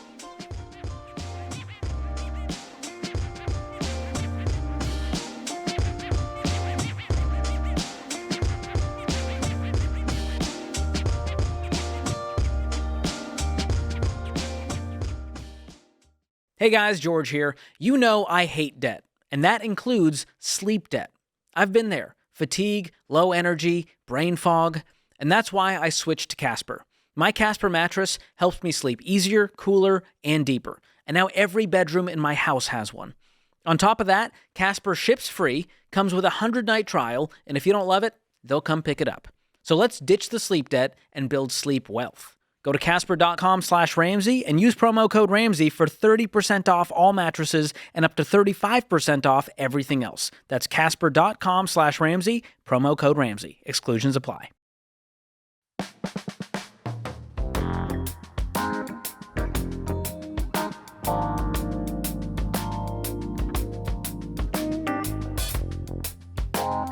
You don't have to wait for Black Friday to get Black Friday deals. The sale is on now, and that includes $12 best-selling hardcovers, $12 Questions for Humans decks, $6.99 audiobooks and ebooks, $15 assessments, and so much more. Go to RamseySolutions.com/store, or if you're watching on YouTube or podcast, click the link in the description. Jessica is in San Antonio up next. What's going on, Jessica? Hi, thank you for taking my call. Sure. So my significant other and I are planning to get married, and he currently pays child support and alimony from his previous marriage. And I know once we're married, the money and debt becomes ours, but I'm not sure how to handle those payments, like specifically the alimony. So my question is, should that come out of our joint budget? Should that stay his individual responsibility? Yeah. What's the parameter? How much and for how long? $300,000 until paid off. Wow. It's a lot of money. There's part of this where, I'm always going to be for combining finances and taking on whatever the other person has in the form of debt and everything else. And in many ways, this kind of is that, right? Because you're getting into this situation together. I'm thinking through this. And yeah, I think it would be ours, the child support. Otherwise, I feel like there would be separation there. Here's how I'm viewing it, and you can tell me what you think, Jessica. I'm almost viewing it as the deduction before his take-home pay. So like you pay for healthcare out of your paycheck, your 401k. So if you just sort of took that out and then had his new take-home pay, which is the lower amount post-alimony, that becomes our money. I think that helps me frame it up differently. Mentally, I like that. To where it is coming from his income, but there's still this pool that's our money, but we're just not going to see that money because it's not your money. It has an allocation legally of where it needs to go right now, and it's not forever. And so this will change, and it'll feel like you get a raise, I guess, when that day comes, when that $300,000 is paid off. But either way, it's going to affect your world because it's $300,000 that would have been part of you all's budget. That's not part of you all's budget. Yeah. Is it a set monthly amount? No, not set. Is it variable because his income is variable, or how does that? What's the agreement there? Yeah, variable income, quarterly bonuses. Yes, so he just pays it when he can. And I know we recently moved in together, and I do allot him a specific amount to help cover the mortgage, even though we're not married. And I know he did raise his alimony at the same time. So I know he's trying to get that paid off as soon as he can. So when will you guys be married? No set date yet, because I am trying to logistically figure this out. Okay. Okay, so this is kind of is this what's holding you back then? Yes. I could see that. I could see that. Yeah. What will you guys be making once you're married? And then what will your debt load be outside of this alimony? So I don't know his exact take home. I know what he brings in after taxes and stuff, but I would probably say, almost 350 to 400, I believe. That's awesome. A year. And any debt to speak of? Outside of the mortgage and the alimony? So his mortgage, full loan, car loan, and then unfortunately I've been through the baby steps, but I had to buy a car. So just a small amount for me, but I'm actively going back around. So his mortgage is the plan what's the plan with the mortgage? Will you guys move into that house? Will he sell it and you guys move somewhere else? Because I'm almost wondering if he can when that day comes, if he can sell off an asset in order to get this done. Yes, I know he mentions that is his plan. I currently did move in with him, and our plan is to sell the house he's currently in that we live in, finish paying what he owes to her, and then us purchase a new home together. Okay. Well, that feels like a solution there. Yeah, I was kind of looking at it like if this was just a giant consumer debt, we'd go, all right, we'll just tackle it with whatever your income is, because the sooner that's gone, the sooner you free up that money.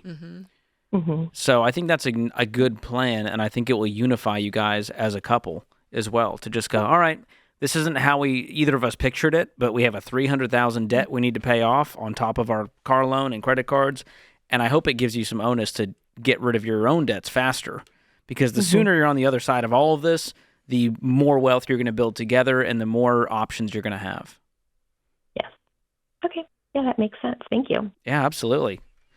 That's a tough question. And It is. It's a lot intertwined in there. I kind of feel like they did complicate it a little bit by her already moving into there. Paying towards the mortgage, which is more complications. So I don't love that part. It's only going to add insult to injury. Because she could have sat back in her own apartment and said, hey, like, you've got this $300,000 debt. Why don't you sell off something and clean it up? But now since they're both in that house, anyway. Ooh, thanks for the question.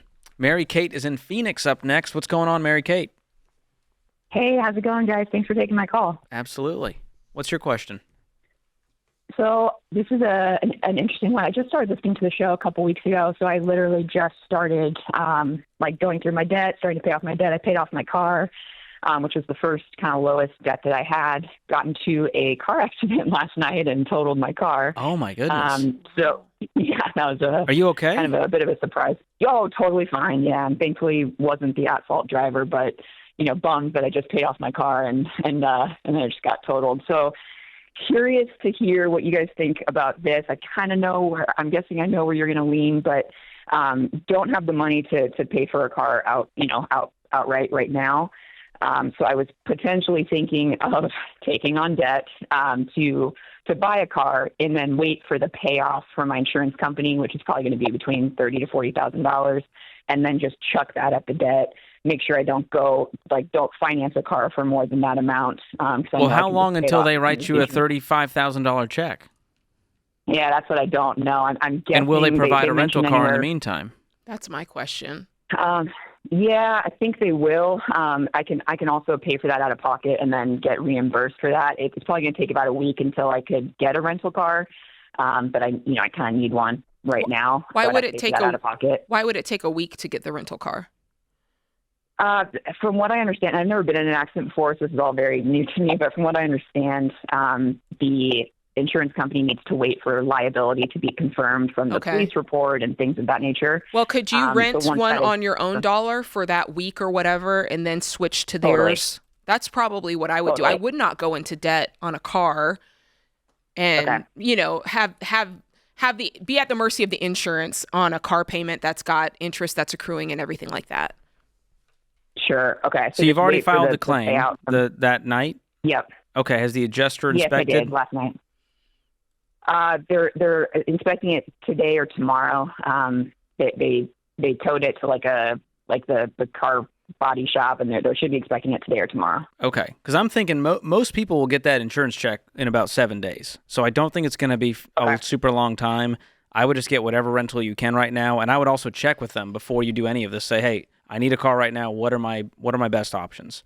And make sure that you know exactly what their amount is. They'll reimburse.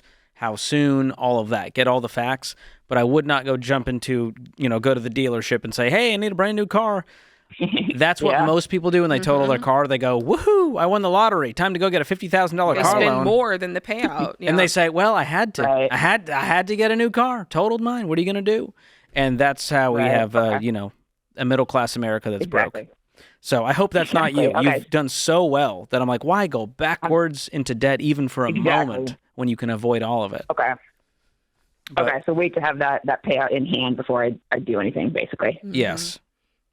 And, get yourself as nice of a rental you can with the reimbursement they'll give you. Mm-hmm. I'm sorry that happened. And thank you. And quick question on the payout.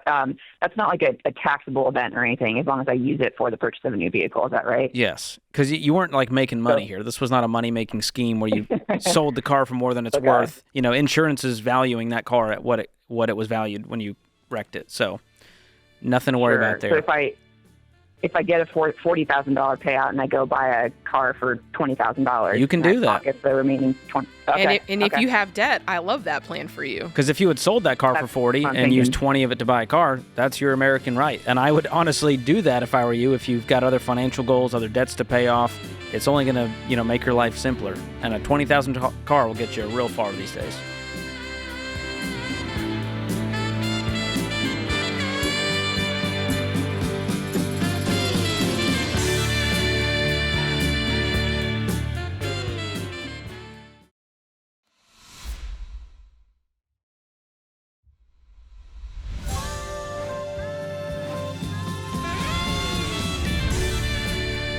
Welcome back to The Ramsey Show in the Fairwinds Credit Union studio. I'm George Kamel, joined by best-selling author Jade Warshaw. Open phones at 888-825-5225. Claude is in Orlando, Florida. Up next. What's going on, Claude? Hey, how y'all doing? Great. How can we help today? Okay, just long story short, I haven't paid my IRS in several years. Basically, I got out of high school 07, 08, kind of fell into a good job working for foreclosure companies and started buying up foreclosures and kind of amassed got about 26, 7 doors rental, but it's all paid for. But I'm at the point I just bought a house through private financing, but I would like to secure permanent financing. But I haven't done my federal taxes in several years. And they're going to want to see tax returns for you to get that financing. Yes, sir. And this is the only reason you've decided, I guess you should probably deal with that. Why haven't you filed? I'm just kind of ignorant, I guess. No, you're not. Ignorant people don't own 27 rentals. Thank you. You're No, very well, successful. So what has caused you to just ignore the taxes completely? Because you filed taxes up until what year? I think the last time was 16 I did it. Okay, so we're coming up on 10 years. And nobody's sir. knocked down your door yet. You haven't got anything in the mail? No, sir. I haven't. I don't really, on paper, I guess, show making a bunch. Most of that income's in cash. And you've spent it? Do you have the money to pay all these back taxes, penalties, fees? I don't have any idea what it would be. Well, how much have you made in the last 10 years?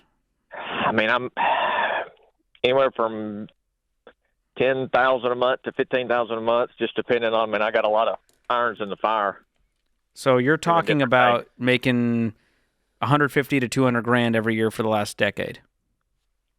Yeah, I mean, it's slowly escalated year to year. All right, I'm going to call it $500,000. Just ballpark numbers. How would you come up with $500,000 to pay the IRS? That's a good question. I mean, I figured up the other day before I came on here, I got about conservatively $4 million in real estate. Mm-hmm. So it sounds like if I were in your shoes, here's what I would do personally. Number one, I would get with an enrolled agent or CPA yesterday and start tracking down exactly what I need to do to get current, get on a payment plan, and get this mess cleaned up. And then whatever that bill total is, if it's $500,000, I'm not even going to get on a payment plan. I'm going to liquidate enough properties that I knock this out. Mm-hmm. Okay. Well, I mean, should I be even reporting the cash? You should report every dime you make. Give to Caesar's what is Caesar's. So I know you want to avoid that. I don't know if you're going to take my advice, but I don't want the next phone call from Claude to be from a jail cell. Yeah. That'd be ugly. Yeah. You got to do this with integrity, my like guy. the last people you want on your back is the IRS. They can destroy your life. I know that's right. And so I would not ignore this any longer. It's been almost a decade. What are you going to do next? I guess I need to go to a CPA. That's right. And you're going to need to get with the IRS and figure out exactly what you owe. And they can help with that, but do not avoid. I know you deal with a lot of cash. I would get things on the books. I would have everything, every I dotted, every T crossed. Okay. And that might mean you need to hire someone to do the books. If you don't like doing it, you don't want to do it, I would hire someone who can do it. The good news is you have the assets to clean this up very quickly. Yeah. How much debt do you have otherwise? I mean, I borrowed $165,000 on that house from that private investor, but I mean, I've been offered $275 for it like it is. But besides that, I don't owe a dime. All the 26 Nobody. properties are free and clear. Yeah. So could you sell one or two of those to knock out this IRS debt, worst case? I mean, I've been letting a few go, but the daggum property taxes and other unforeseen things are eating me up. It just doesn't make sense. Why are you so tight on cash? I mean, just if you're all paid for, they should be cash flowing beautifully. Are you just spending every single dime you get? No, not well. Okay. So I bought all these houses kind of cheap several years ago, over the last several years, and then I was just shoving people in them, doing the minimum, and so now I'm kind of paying the piper on that. So when they're coming open, I'm spending a fair amount of money on repairs and maintenance and all that because you neglected to do it. That's right. Man, that's part of the business. You know what? If this is too much for you to handle, I would liquidate a bunch of properties and just keep what you can actually manage and manage well. Well, I mean, it's my main income. Yeah, but if you liquidated the properties, you'd have something called money. And right now, it sounds like you're tight on cash flow for some reason because you're just bleeding out. With 27 properties to manage, it's more expensive. Yeah, I mean, if I got a few $1,000 left over at the end of the month, I'm doing good. I mean, I'm not. I'm just confused. For a guy who doesn't pay taxes and makes $15,000 a month, you shouldn't be this broke. Mm-hmm. Well, I'm at about 10 right now. I mean, if I got everything full, I'm at 15. Out of 27 properties, you're only making $10,000 a month? Yeah, and they're all paid what for? kind of properties are these? Well, I've got, it's definitely low income stuff. Like, okay. I mean, I bought some of these things in 09, about when I started buying them, and I bought these things for $5,000. So you're making like a few $100 off each one? A few $100. I mean, the bottom of the rent in my area is like $600. $600 to. Okay, I'm just saying you have 27 properties and you make $10,000 off of those. That's $370 each on average.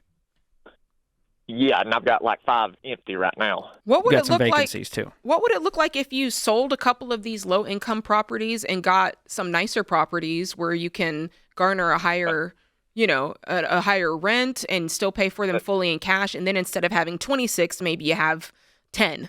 Right? Or maybe you have 8. They're higher quality tenants, pay more. That's kind of what I've been doing. I just sold one last week for $55,000 that I bought for 10. But I paid $40,000 in property taxes. Last week. What about the capital gains on those? That's what I don't know. Oh my goodness! So on top of your income, you could have a huge capital gains bill from all these investment properties that appreciated since 09 when you bought them for pennies on the dollar. Right, but I've never depreciated any of them either. Wow, Man. I think you need help. I think you need somebody to help you with the financial, like the books on this, and help you to understand what it is that you're doing. Yeah, well, I also had a secretary that was embezzling money too. Oh, in the no. last year. Goodness gracious! Wow, I think the word for you in the new year, because I'm already talking about the new year, is simplification. Yes. You need to simplify your life. You got a lot going on. Yeah, but right now you've just been ignoring it, and it's just compounded and compounded, and so now it feels so overwhelming. So I would jump on to RamseySolutions.com, get in touch with a tax pro today, and they're going to have their hands full with you. You might be their full-time client for the next few months as they uncover and turn over every stone that you have left to rot. So, goodness gracious, Claude, I'm sorry you're dealing with this, but man, neglecting the problem's not going to make it go away, especially when it's the IRS. Wow. Good luck.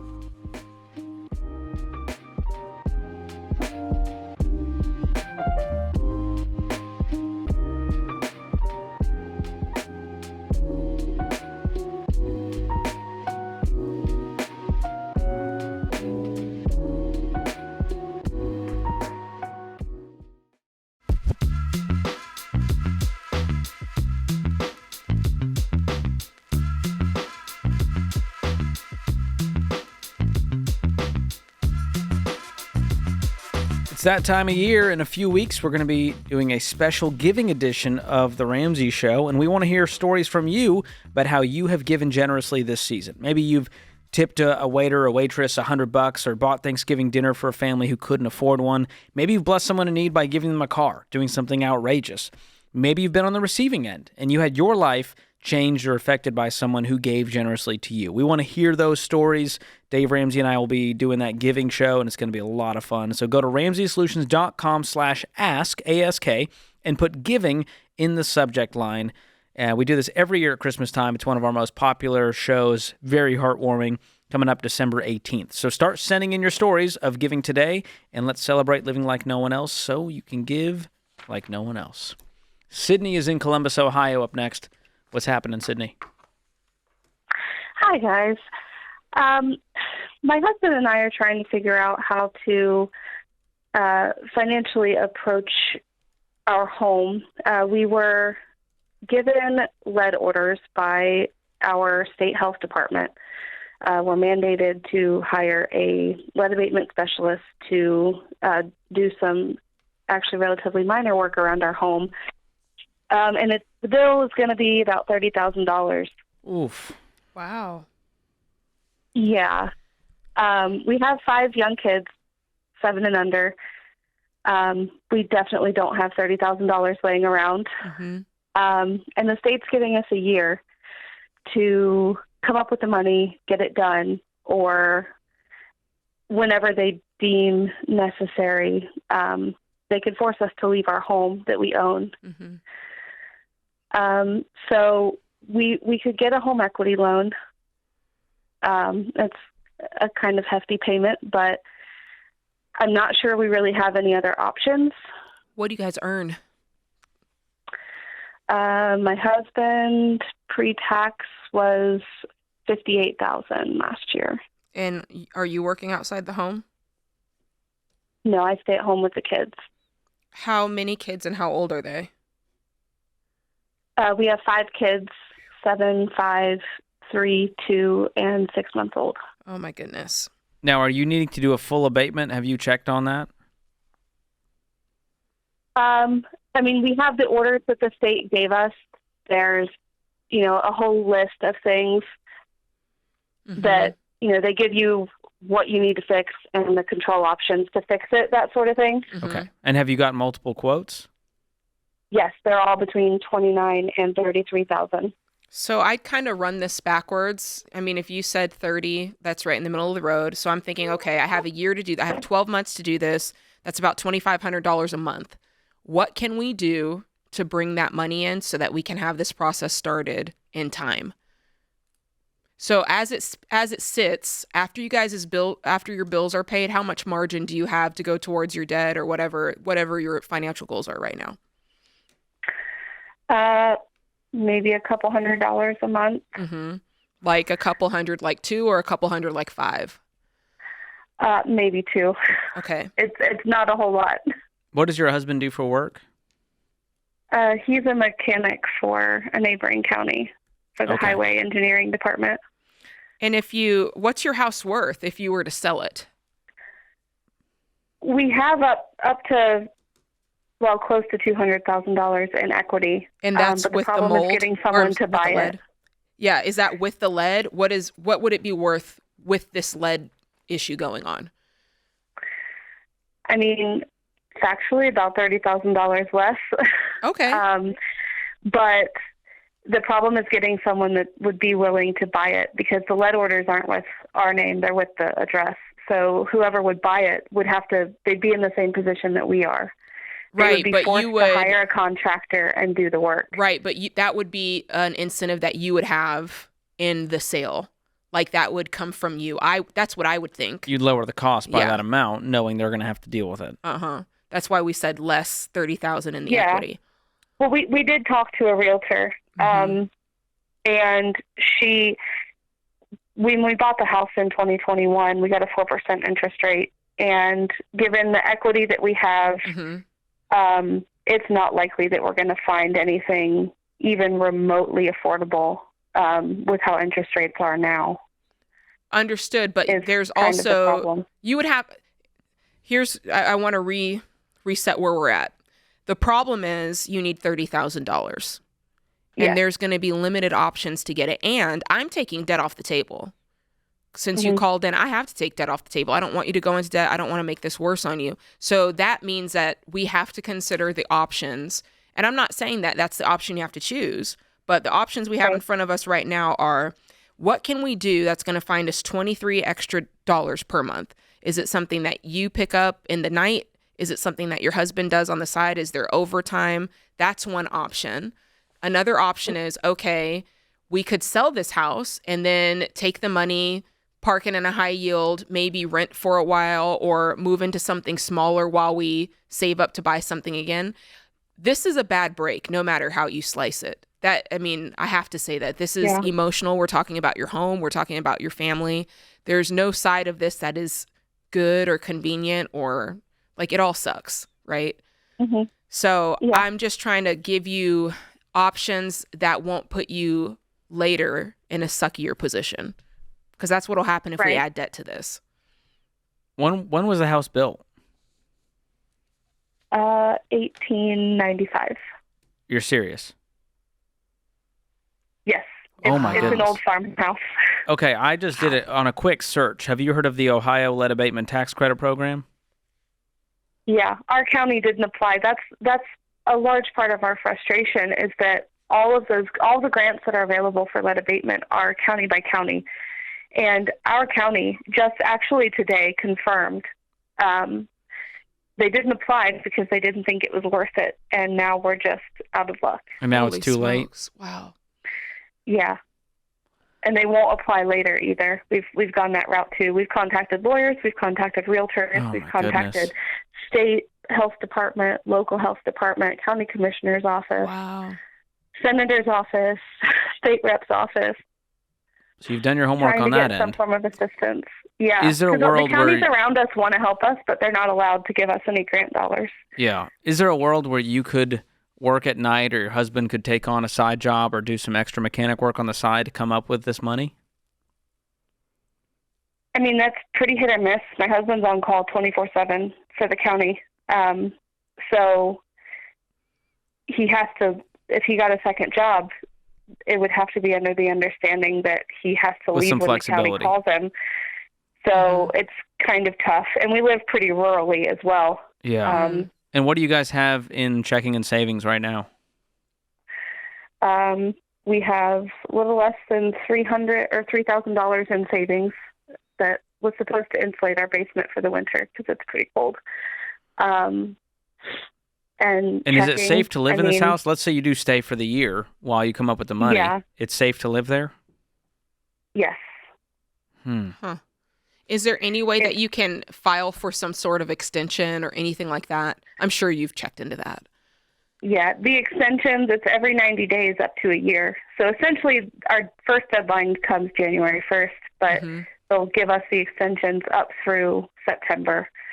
After that, we're really at the mercy of them. They can decide to make us leave whenever they want, and ultimately, if we can't afford the work, they can bulldoze our house that we own. That is so insane. Wow, I'm sorry. This is terrible. This is like just rocking a hard place, 1,000%. If I were you, I would look into what it would be to actually sell. I don't think, interest rates are now around 5.5%. And so if you have 4 to 5.5, I don't know that it'll be a huge jump, and it might get you out of the situation. That's one option to look at if you can't increase the income. Because the problem is, whatever the thing is, a $10,000 emergency, a $30,000, you guys are so tight right now. And for the foreseeable future, there's no end in sight. So this is just a hard way to live, as you are finding out that home ownership is not cheap. And so I would try to find any alternative living situation and or move out if you can't come up with this money in the next year. I don't know that begging and pleading with the state is going to get you very far at this point. So sorry you guys are dealing with this.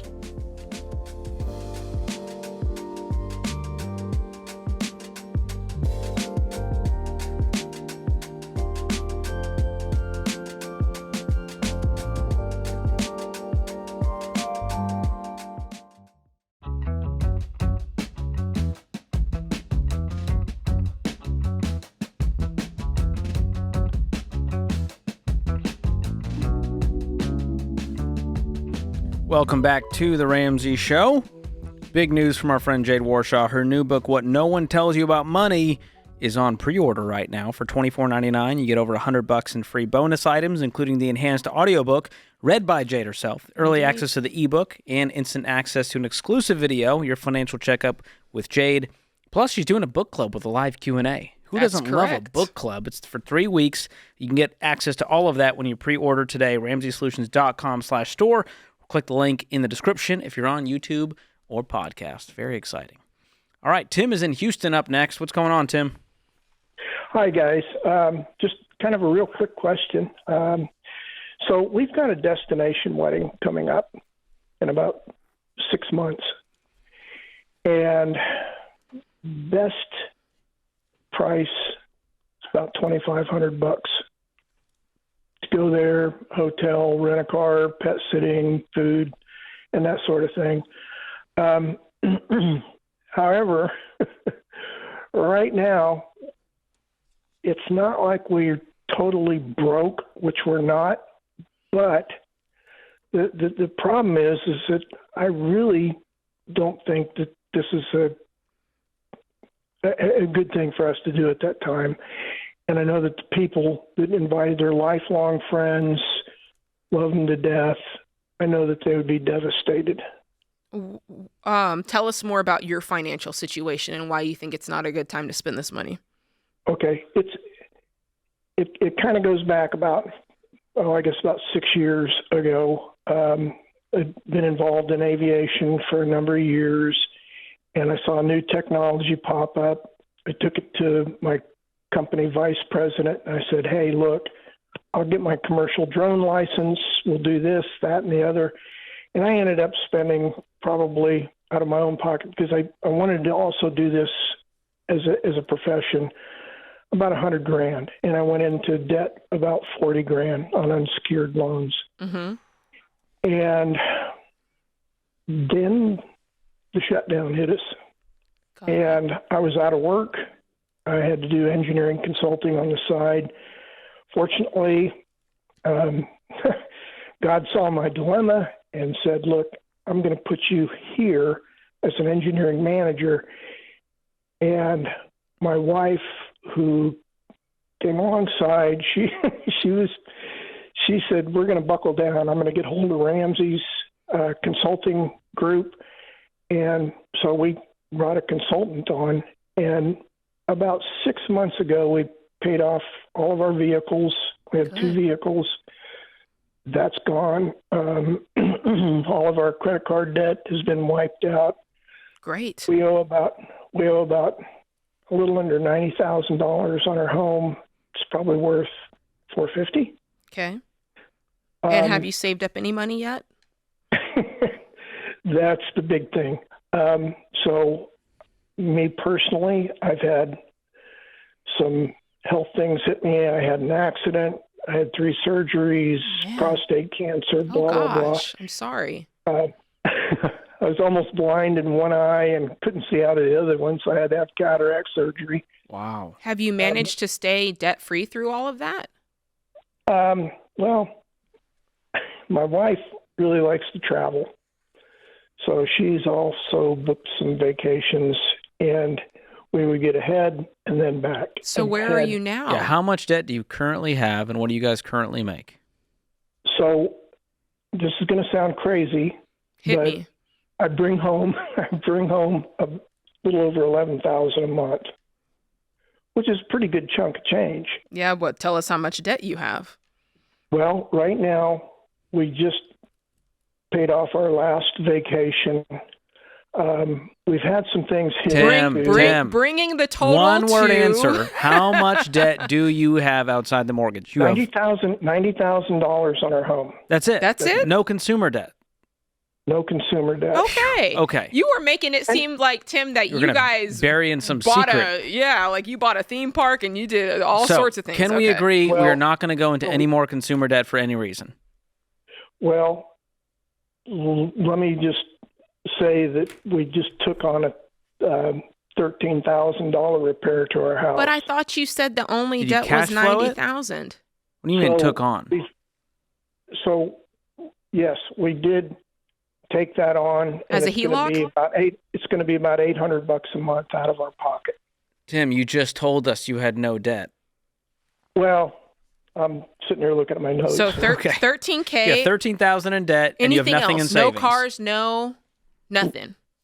That's it. Okay, and no money saved. And very little saved. Now we do How have much saved? retirements. We do have retirement out there that we can't touch. Yeah, how much cash? That's how about much? 100. That's about 100,000. Okay. We're trying to answer your question about this destination wedding. So you have $13,000 left in consumer debt. You have nothing in savings. We've got about $5,000. $5,000 in savings. So you could use 4 of that to attack the 13, bringing it down to 9. Then how quickly making $11K? Your wife isn't bringing in income right now? There's some things going on. She's been doing consulting work, and it's not a lot. I mean, so let's just pretend it's your $11K. How much do you guys need to cover all the bills per month? Right now, I mean, I think we're in pretty good shape. I told my wife, no more vacations. Yeah. Well, the thing is, you guys aren't making a budget. This money is slipping through your fingers, and you will go into debt willy-nilly on a whim because life is just happening to you. And so this is the part we need to get ahead of. Because truthfully, there is a world where you can knock out the rest of your $9K in debt if you do it our way. You can build up an emergency fund, and you could probably go to the wedding. But I don't think you guys have it in you to follow a plan at this point, unless you get on the same page and have a come to Jesus meeting tonight and go, we make $11,000. Why are we going to debt for anything? I know that's what I said. It's crazy sounding, and it is.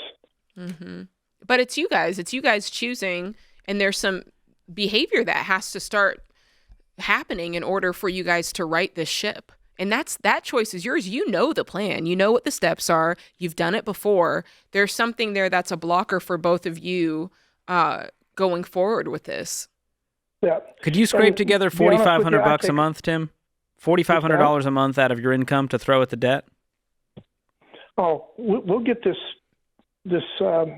repair. We'll get it knocked out pretty quick. I'm asking you, can you do $4,500 a month? I don't know why we couldn't. You tell me, because so far we haven't been able to take $4,500. It's because you haven't seen it on a budget. It's because you haven't seen it on a budget. If in 2 months you would knock out this debt, if you take $4,000 from your savings, throw it at the debt, you have 9 left, $4,500 a month, you're done in 2 months, and then $4,500 a month after that, you'll have an emergency fund within 3 or 4 months, and then one more paycheck, and you can fund this whole destination wedding. So I think the problem could be solved. I don't think you guys should go on the destination wedding. I think your life is too chaotic right now, and I think your friends would understand after 19 surgeries and a lot going on. You take them out to a really nice dinner when they're back. Say, hey, we want to treat you to a real fancy dinner. We're unable to make it for reasons, health reasons, financial reasons, whatever. And where is the destination? Just curious. It's in Colorado. Okay. Yeah, I think they'll be strong. Well, I know that there's a lot more to that whole scenario than what my wife's daughters, the bridesmaid. Listen, here's the thing. You could go out, and I don't know that you can with what you've been through, but maybe your wife could go out. You've got 6 months before this thing happens. You could DoorDash and say, I'm going to DoorDash until I earn the $2,500 to take this trip. Then we'll go. It'll be debt free. It won't be part of our usual income. Sure, you could do that. If these are family, friends, I get it. I'm not going to try to make you miss out on a huge moment if these are really special people in your lives. I'm not going to say that. But you have to go out and get the money, and I don't know that you guys will do that. That's my only caveat here. If you do this, somebody needs to go out and earn it. So the key is, if you guys can get completely debt-free with an emergency fund and save up for that destination wedding before it happens, then you have the green light to go on my part. But at this point, the way you've been talking around things with lack of clarity, lack of a game plan for you and your wife, it just tells me this is going to take longer until we figure this out. So I hope you guys can get on it. I hope you can make it to the wedding. You have the income to do it.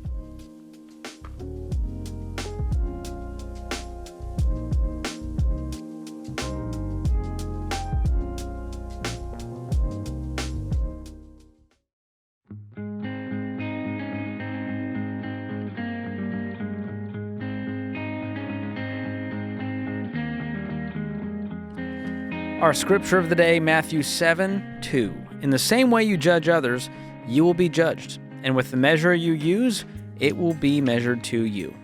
Mark Twain said, good judgment comes from experience, and a lot of that comes from bad judgment. That'll preach. That's great. That'll preach. The bad judgment leads to the experience, which hopefully, if you learn from it, leads to good judgment. Yeah. That's You wisdom. got to learn from it. All right, David is in Tampa up next. What's going on, David? Hey, George. Hey, Jade. Thanks for everything y'all do. Absolutely. What's your question? So just a little background. I've been a long-time listener. Follow general principles, but I've been very Dave-ish recently. So just trying to dive in and make some moves just after reevaluating some goals. So I'm currently in school. I work full-time as well, so I've just been cash flowing school. I currently pay $1,000 a month towards the program, and then at the end, I could just pay off the balance in full. So I've just been stacking cash instead of working to pay off debt. I also have debt that I'll talk about in a second, but I have about $35,000 in savings, and then the rest of the schooling program is about $30,000. Also, I'm in $200,000 of student loan debt. So just trying to kickstart my journey right here, and wanted to see if y'all recommend I just pay off the rest of my school balance, and then that frees up my $1,000 a month to just contribute to paying my student loan, or should I divvy it up, pay some of my school and pay some of the student loan? Wow. What are you going to school for? Nurse practitioner. Oh, okay. So the $200K was your undergrad? Or what? $200K. I'm also a chiropractor, actually, so undergrad plus chiropractic school. Wow. Okay. Is that a combination? What are you going to be doing at the end of this? Yeah, so I'm looking to just expand my scope of practice as a chiropractor. I currently can't prescribe medication or do injections, and so I'm just looking to be able to provide more services for my patients. So that's my game plan. And what are you making per month? Per month, about $8,000. Okay. So you can stack cash pretty fast. My goal would be to avoid going into any more debt, and if that means pausing the student loan debt while I cash flow the rest of school, I would do that. It sounds like you're already doing that, though, right? Yeah, I could pay off my schooling program today. So I wanted to see if y'all recommend that, or should I? I think I I pay some would. of that towards it? You're already cash flowing like the current year, and then you've got. I didn't hear if you said it was $30K for the rest or $20K. $30K for the rest of the program. Okay. I've got about $35. And that so you keep $5,000 saved, and then you could, essentially, you could drop that down to $1,000 on the $200,000, and with your $8,000 a month, how much of that would you be putting on the $200,000 chiropractor deal? About $4,000 a month. Listen, get into it. Yeah. I love that. That's about $50,000 a year. So worst case, you're done in 4 years. Now, hopefully your income's going to drastically go up, right? Right. That's the plan. And what is that going to take? What do you mean? I'm sorry. How do you get to 10, 12, 15 grand a month income from where you're at right now? Well, I could open up my own practice. That's definitely a long-term goal. I just want to approach that correctly without going into any that debt. sounds super expensive. Usually when people say that, it's like, well, I took on $1 million of debt to start my own practice. Right. Yeah. No, What's the other way not to on the do it? radar at all. Just continue working where I'm at, maybe work more hours with additional responsibilities as a nurse practitioner role as well. So are you going to get paid more once you're done with the NP program? I'm confused why that's helping you right now as you're working for someone else. Well, the nurse practitioner program is more long-term for when I'm on my own, but the current practice I work at is multidisciplinary. So they have nurse practitioners that provide other services as well, so I can get a increase in salary where I'm at. That's what I was aiming at. Can we get an instant pay increase when you're done with this program?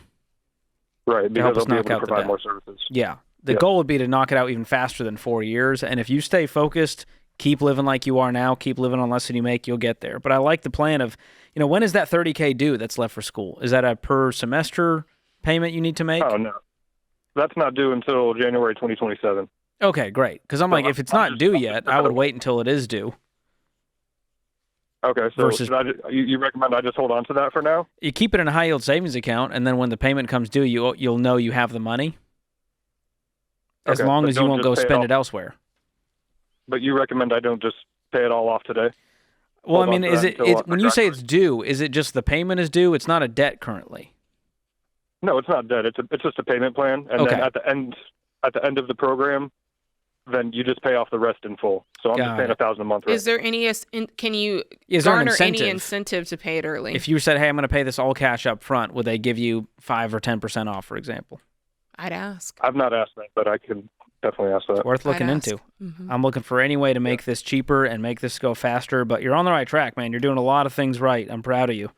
Usually you get these calls from, the chiropractors and the NPs. Ooh-wee. I mean, he's got a lot of debt, but He does. He's making the right moves to get rid of this fast, and I think he'll get there quickly. Joe is in LA up next. What's going on, Joe? Hi, thanks for taking my call. I got a question. I have currently, me and my wife, we work 2 jobs. We both have 2 incomes. I have about $100,000 in a high yield savings account right now. And my question is, should I use that towards, I have a high mortgage. It's $4,500 a month, 7% interest rate. Should I use that to pay down my mortgage and maybe get a better interest rate, or should I keep that in the high yield savings account? What do you guys recommend? Well, I have 2 questions before we decide. First off, I want to know how much you bring in every month with all those 4 incomes combined. You said you and your wife both have 2 jobs. It's 1 and 1 job and 1 job. Oh, So I thought you said you and your wife both had 2. Okay, well, what's the income total? $10,000 for both of us.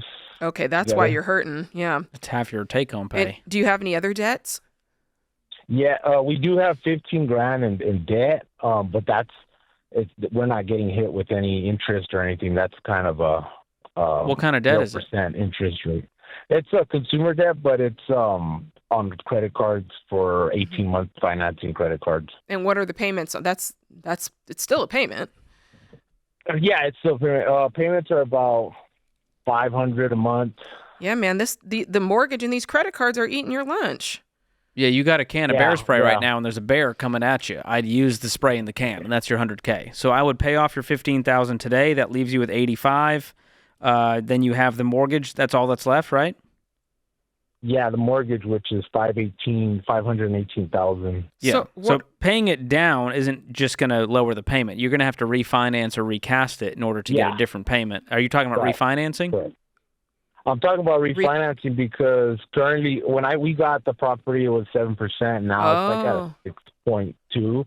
I'm hoping we could get like at a 5 later on, but so I was kind of waiting to see if the interest rates go down. I've been watching them for the past couple of years, Yeah, you do the break even on that because the refinance is going to cost you, and so you find out how quickly you'll actually recoup that money and how quickly you can get this manageable. But I like the plan of taking 15, paying off the debt, and leave enough for your emergency fund. But anything above that, chunk it at the mortgage and refinance, and it's going to lower your payment to make it more manageable. I'd love for you to get this payment closer to $3,000.